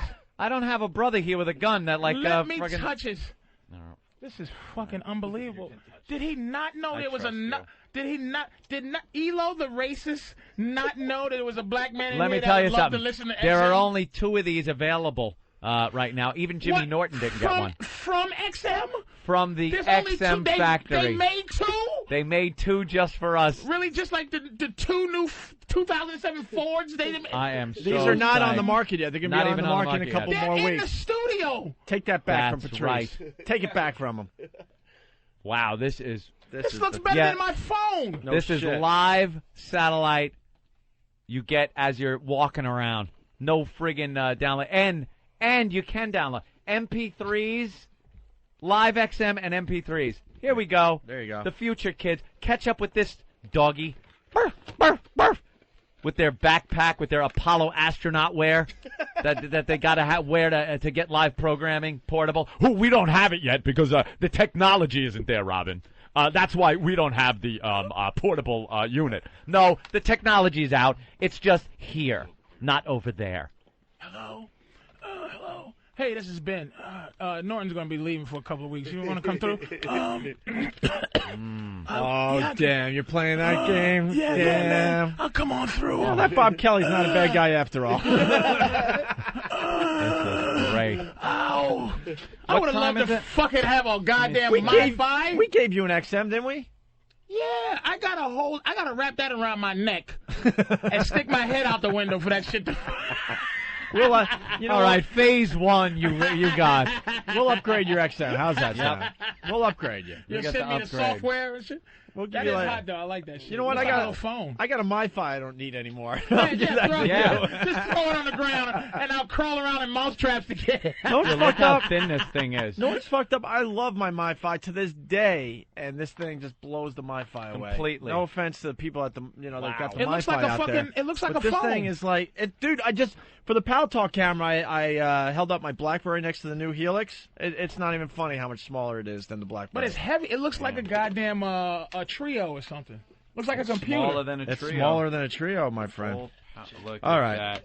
Oh, man. That is fucking great. nice. It is nice. The live stuff is amazing. They sent something from that other one, the serious one for the Pamela Anderson roast. They gave us like a ton of subscriptions and everything. Yeah. But like when I read it, you got the downloading it, and who the hell's gonna put? It's still sitting in a box in my house. Yeah, for some reason they are trying to push to everybody that it's not available. You can't get like live satellite. And the XM's had it with the MiFi, and that was just phase 1. This right here, and where it's going to go from this. It's just amazing how small this is, and you walk around live broadcast of satellite radio. How much no is it gonna restrictions, be? no How bullshit. much is it going to be, you think? It'll be up there at first, but then the price. 400, you think? Hey, they give it to me for free. I have no idea what the prices are. Of I was anything. wondering, fellas, is it possible I can take some of these Tums home and They're Jimmy's. So listen. The little guy's got a sour stomach all the time. I want to thank Eric Logan for sending us the Helix. ELO. This is just like being paid what we're worth. Thank you. Yeah, Thank that's you so it. much. This ELO. was this a little prize for us because we've been chirping, chirp chirp. This is just like being paid what we're worth. Thank you for the distraction, ELO. Yeah. Thank you. We'll be distracted for a day. Thanks, Opie. I was actually feeling good for a second. I know the corporate world. I know what they're up to. They know we're not completely happy right now, so make sure you send them up a Helix immediately. That'll distract them. Yeah, for a day, maybe a weekend. You know what happens sometimes when You're hanging out. You got your chick. And another chick comes along, right? And wants to have sex with you. The chick that you're with is going to do a little something extra, right? To keep the other chick from getting too much of your attention. Well, the problem also... No comment on the rest. No comment. Well, the problem, though, is Yeah. that we got 2 chicks. Yeah. And we don't live in Utah. Yeah. So it's like, how do you balance the 2 chicks? Well, 2 chicks are kind of hot on each other. Could be a threesome. Right. Yeah. But you got to give each chick individual attention. Each chick has to get equal attention. And you got to make sure that chick doesn't get pissed off at the other chick because you're paying attention too much to the one chick. And not only that, your friends Are you the chick? Your friends really like the chick. We you're said with. no comment. This is the best we can do today. Are you the chicks? Hold on, no. No, we're the dude. We're the guy with the 2 chicks. Now look, We're the dude. our friends really like the chick we've been with. Right. And they don't want this new chick to fuck up how cool this other chick is. Right. Uh-oh. Right. Right. Oh, boy. Right. I don't like So we can really say right now. Oh, this is a sneaky white meeting. But what if no little... I'm going to try to... Sneaky white this meeting! Is a sneaky But what white if the 2 corporate chicks meeting? were twins? 2 chicks are like twins? What? They can't. They're not twins, though. Yeah, I know. That's the problem. They like one chick likes one thing. One chick, I think one chick's a little kinkier, a little dirtier than one the other chick one. likes to get down and dirty. Right. The other chick is a little more... And the other chick's kind of like a soccer mom. Because she's been raised in an environment that she's had a lot of rules that she's had to, pay attention to. She has parents and stuff that watch over her, that make sure she's being the way she should be. The other chick, though, is just a slut. No one's looking after her. That's right. Could just fuck anytime she wants. You can pretty much do whatever you want with the one chick. So, But the 2 chicks kind of get along. Right. They are friends. Because of us. Uh-oh. They're getting along. Right. Because there's a mutual interest. The guy. You're the guy. Yeah, of course we're the guy. The one chick you're going to have to take out on a lot of dates. Yeah. A lot of dates. The other chick, you can just bang her and then drop her. Drop Now, one chick is really drop her off. One chick's really an attention whore. Right. She wants to monopolize a lot of time. Right. But the other chick is a little more open. There's some appeal to the other chick. A lot of appeal And to the both other. chicks know about each other. Oh yeah. Oh, Both yeah. chicks know about each other. Oh, they yeah. want to hook up and do a threesome. So is the soccer mom willing to be a whore for the men that she likes? The soccer mom would like to be a whore, but the soccer mom has so much psychological baggage from its upbringing that it can't just be a whore. The soccer mom would love to be a whore if no one was looking. But she's trying to compete. She's trying to compete with the whore? Not compete with the whore. Know that the whore has her role. Right. And she wants to act with the whore. Why can't there just be a whore and the nice girl in the threesome? You know? Like, so one lick your nipples and the other one is just sucking your balls. Right, right. Exactly. And the one licking your nipples goes, wow, she's a real ball And sucker. the best thing is, everyone wins in the relationship. That's right. As long as you keep the chicks separate. So what's as the... As long as the 2 chicks the never 2 chicks really gotta meet. know Which that... one is the problem? Huh? Which is the problem? The whore or the soccer mom is fucking up the system? Well, there's issues with both of them. And who sent you to Helix? The whore or the soccer mom? We love the whore. We love our whore. You slut. So we know who the fucking whore is. Let's just put it this way. This Helix is a sex toy for the whore. But the nice girl really wants to get in bed with us. Right. But the nice girl, she just doesn't want to get as sloppy. She's laying but you know what down the rules. She will let you lick her asshole, but not fuck her in it. There's a lot of rules. There's a lot of things that the nice girl's laying down that sometimes us and the whore are going like, stop fucking up our shit. We're having a good time in bed here. We want to invite you in for some fun, but if you keep with these rules, you're not coming into bed with us. She'll suck your dick, but she won't spit on it. But she'll actually tell you that. The whore lives alone, by the way. Right. And the soccer mom, there's a lot of other girls around. Yeah, a lot of other girls around, and lot of other corporate bitches. You shut up. Look, we're trying here, okay? Fucking phonies. Y'all really bug me with your innuendo. Wait. Fucking tell Oh, shit. Oh, shit. Look, E-Rock's running in and writing a note. This can't be good. Wait, you guys weren't really talking about two chicks? Oh, shit, E-Rock. What's the whore saying? What's the whore saying? Did the pimp call and say to shut the fuck up? Yo, baby, you got to stop telling your business. Well, this sucks. Ron in Vegas. Ron, what's up? Hey, good. They're doing the ball bag bit right now, man. Have the pests fucking unleash on these bastards. Do you have a radio and you're listening to it? Can we get audio for Monday? Yes. Is that possible? Unfortunately, I'm on my way to the courthouse as an attorney now to defend it. Can we Yeah, listen in. Can we listen in a little bit? Hopefully someone's taping this and can send the tape in for us. Drop trial, man. Hello, everybody. Time to drop trial. All right, turn around the other way. You can't hear this one. Honey. We've given him a little thing of honey. His signal Is that it?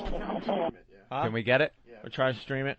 Greg, we did this crazy bit a couple weeks ago where we had guys come in and they got stung in the ball bag by real wasps, bees, yellow jackets. Never been done on the radio before. And, well, the rest of the radio has decided it was such a great bit they need to do it immediately. Yeah, that's what happens. And it's really frustrating. Don't unhitch. Just keep it warm, Yeah, okay? Keep it in the stable. Okay. No. I keep the horse in the stable. Yeah. Why? Time to drop trowel, man. Okay, go ahead, show everybody. Time to drop trowel. You know, that's just going to drive me nuts. Hopefully someone get the audio and we'll play it on Monday. You people are hysterical. Why? It's kind of amazing. There's how that already a happens. huge backlash. Dude, because like in comedy, you guys really take your shit seriously. And believe it or not, there are radio guys out here that take their shit seriously. We're not going to play the Howard game where, you know, he invented everything. But there's guys like Ant and I, and there's a bunch of others out there that do original, creative bits. And you're proud of it, and then you turn on a radio in Vegas, and these guys are just blatantly taking your bit, and they have no shame whatsoever, and no one in Vegas knows where they got it from. It is so frustrating. Could you imagine the balls to just sit there and think, I'm just going to steal this? Right. In the comedy world, you guys really, beat up the guys that do that. No. Yeah. Yes, you do. For the most part, you do. No. I've talked to other guys, and you guys are dead serious about other people taking your shit, and you let the other people know. Fucking absolutely not. Does it go on as much anymore? I don't even pay attention. Yeah, it goes to on so much that you don't even, no one even cares anymore. Like, it's like, man, why even? Like it's the same thing. What you're saying is like, you got no time to get mad at everybody who fucking, because people go, well, it's too easy to say, no, I invented it. Right. But you made a point yesterday that summed it up, which is, we didn't invent it, but we invented it recently. Well, like we did it. Like I know some shit I do. Well, that was the mousetrap thing. Said it. Well, the mousetrap thing. Point. We did a mousetrap bit, and we made it kind of our own. I would imagine some radio guy did some kind of mousetrap bit, but we threw our own spin on it. It was spawned in originality. It wasn't spawned in. But the bee sting thing. I mean, find me the tape. Find me the tape of someone doing that before. Jesus, people are pissed. Why? Because they really don't know what's going on. Oh, okay. And they're just like speculating and livid, and it's hysterical. We should have some good info on Monday. Yeah, don't worry about it, people. All please. they want to know is who is this tight bitch who ain't giving up no good pussy. Don't worry, people. Don't worry so much. We know who the slut is. All right. Love our whore. Want to try some news teases really fast? Yeah, news teases. Everywhere in the country, the news is out of control. Fox News, CNN. They do their news teases. The locals are the worst. They try to scare the shit out of you with a little blurb during Seinfeld or something. Trying to watch a show, have a little fun, and they're telling you your car can kill you, and they don't tell you what kind of car, no info. Is the food that your child eating deadly? We'll tell you later. My kid's eating right now. I could be killing him. It's all fear to get you to tune in. You like this stuff, Greg? Yeah. Oh, I love these. And especially when I get you at the end and the answer is no. Is the drinking water killing your kids? And then at the end they're like, no, actually it's not. No, it's not. We just need you to. Yeah. Nuclear cloud moving into our area. We'll let you know. No, we just it won't needed be. you to watch longer because our ratings are down. That is kind of amazing. They could tell you, if they did have information that something your kids could be eating could be killing them. Yeah. And they wouldn't tell you right away. One thing I heard once was Indian Point nuclear power plant leak. Are you in danger? We'll let you know. And they did the news, and it turned out that it was a leak from a water cooling system on the generator itself. Had nothing to do with nuclear. It's like Bob left his hose spigot on our back. Yeah. Can it kill you? It was that, like, dangerous. There was no somehow nuclear... we've started assuming that the news is supposed to be providing a service, but it's just entertainment like anything else. Business, entertainment, but ratings, money. They're not willing to tell us that yet. That's the problem, you know? The best is when they involve the kids, too. Yeah. Always scary about the kids. Playing with a dangerous toy? Yeah. We'll tell you at 11. Are your kids in danger? Oh, well, thanks. It'll be so easy to make my kids not play with toys for the next 7 hours. Thanks. Right. Thanks a lot, Dick, so you can sell some more shampoo. Yeah. All right, here we go. So, the latest news teases. The first two are not that bad, then they get pretty ridiculous. All right, we like that. Plus, the billboards say everybody does it. But is it safe to bet? What you need to know about wagering on the Super Bowl and if you could get busted too. And it's an ingredient that gives many ethnic foods their taste. What spice may help fight cancer? You know, it's a fucking quiz show. You know, the news has turned into a quiz show. What is paprika? What is cumin for 400? Oh, damn it! I hope it's curry, man. Hey, man, I hope it's curry. I'll take coriander for 6. They can't even leave our Super Bowl alone. Even people that have no desire to bet will bet on this stupid Super Bowl, and now they're trying to convince you that you might get caught.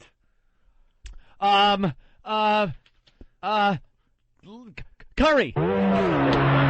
Oh, shit. Damn it.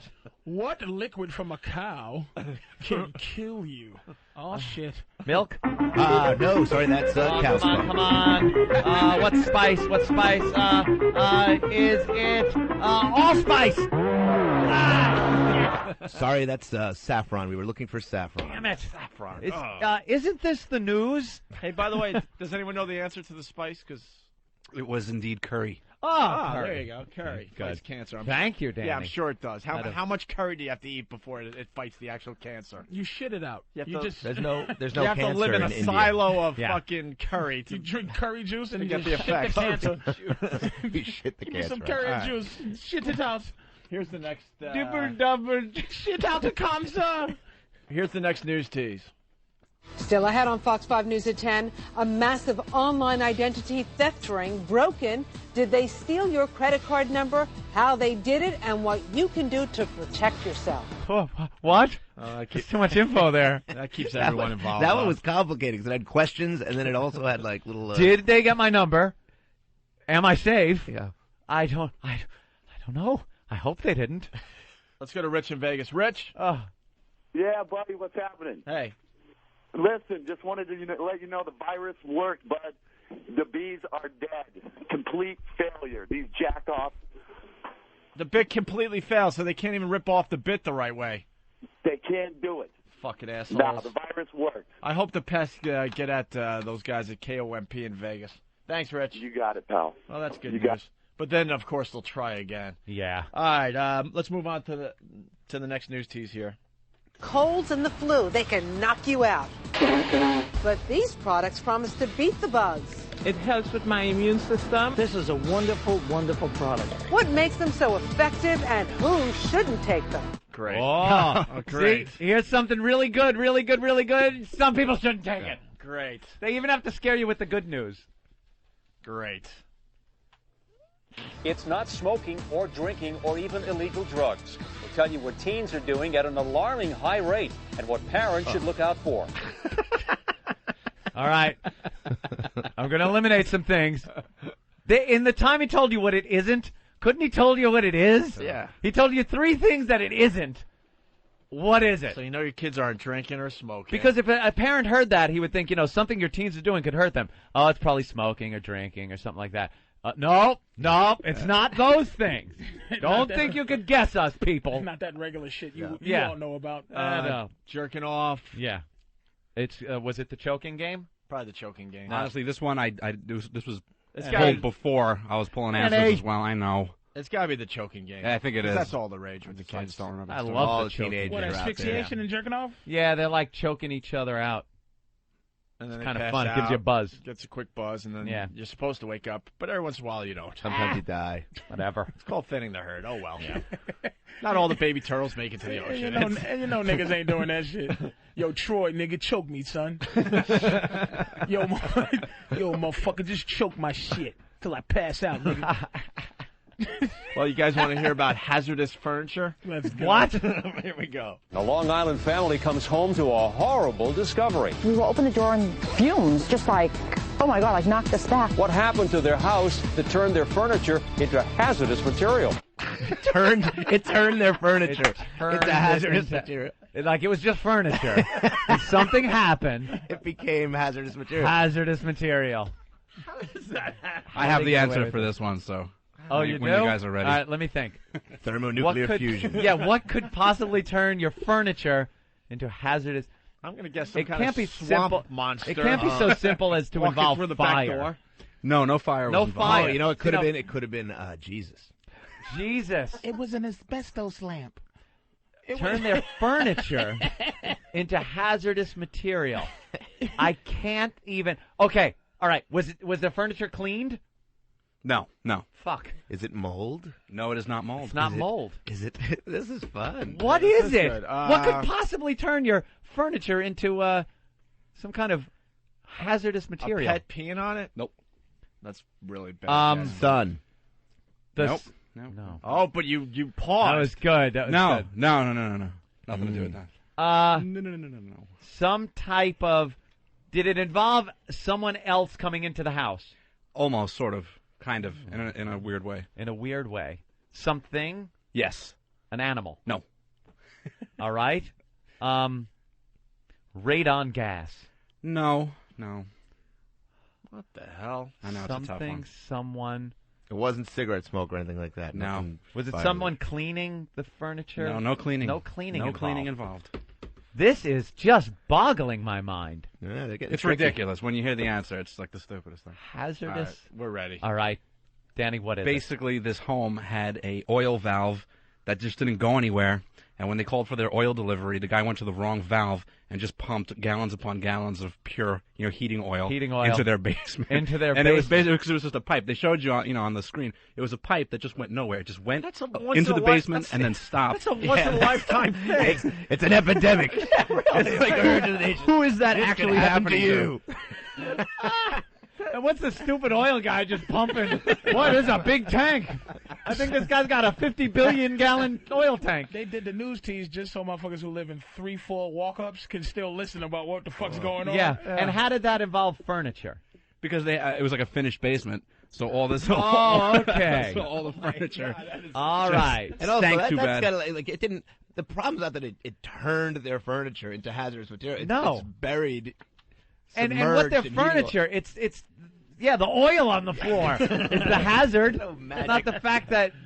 Oh my God, those idiots! Pour skunk juice on the couch. And that was New York too, right? Yeah, that was from definitely Long Long Island. Island. Yeah.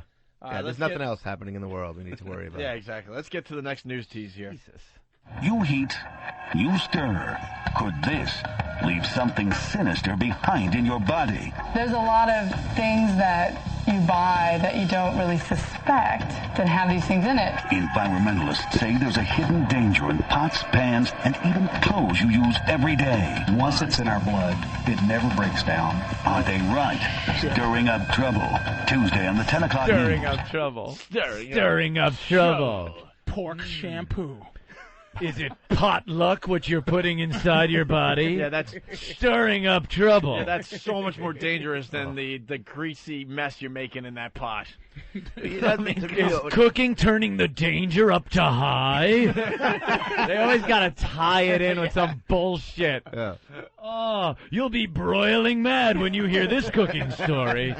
All right, we get it, idiot. Oh, the worst thing is that some of these things really are kind of creepy, the chemical stuff. But they're not trying to get any attention and really get things changed. It's just freaking you out. It's just trying to freak you out and make it seem like it's happening everywhere to everybody. Very scary, ominous music behind that one too. It's a movie trailer. Something. All right, let's go to the next one here. The answer to a dieter's prayers, a pill that lets you eat what you want and not pack on the pounds. And you could soon get it over the counter. An important warning and the one serious side effect you should know about. Great, thanks. AIDS. Right, thanks. Doesn't it sound all great? Pill? Weight loss? What's your... Oh, God, I knew it. You've got to be a hidden danger. Well, we got the commercial for the pill, actually. Oh, is it? Oh, yeah, we got it right here. Good. You can lose weight, but you shit your stomach out. I was overweight and embarrassed to go anyplace. AIDS helped me get back into a size 12. The AIDS diet plan helped me get back into a size 6. AIDS helps control your appetite so you lose weight. Yet AIDS lets you taste, chew, and enjoy. And the appetite suppressant in AIDS is not a stimulant. AIDS helped me lose the weight and has nothing in it that could make me nervous. Question: why take diet pills when you can enjoy AIDS? AIDS helps you lose weight safely and effectively. Use only as directed. Robert Reed used AIDS to lose weight. Celebrity endorsement. Man.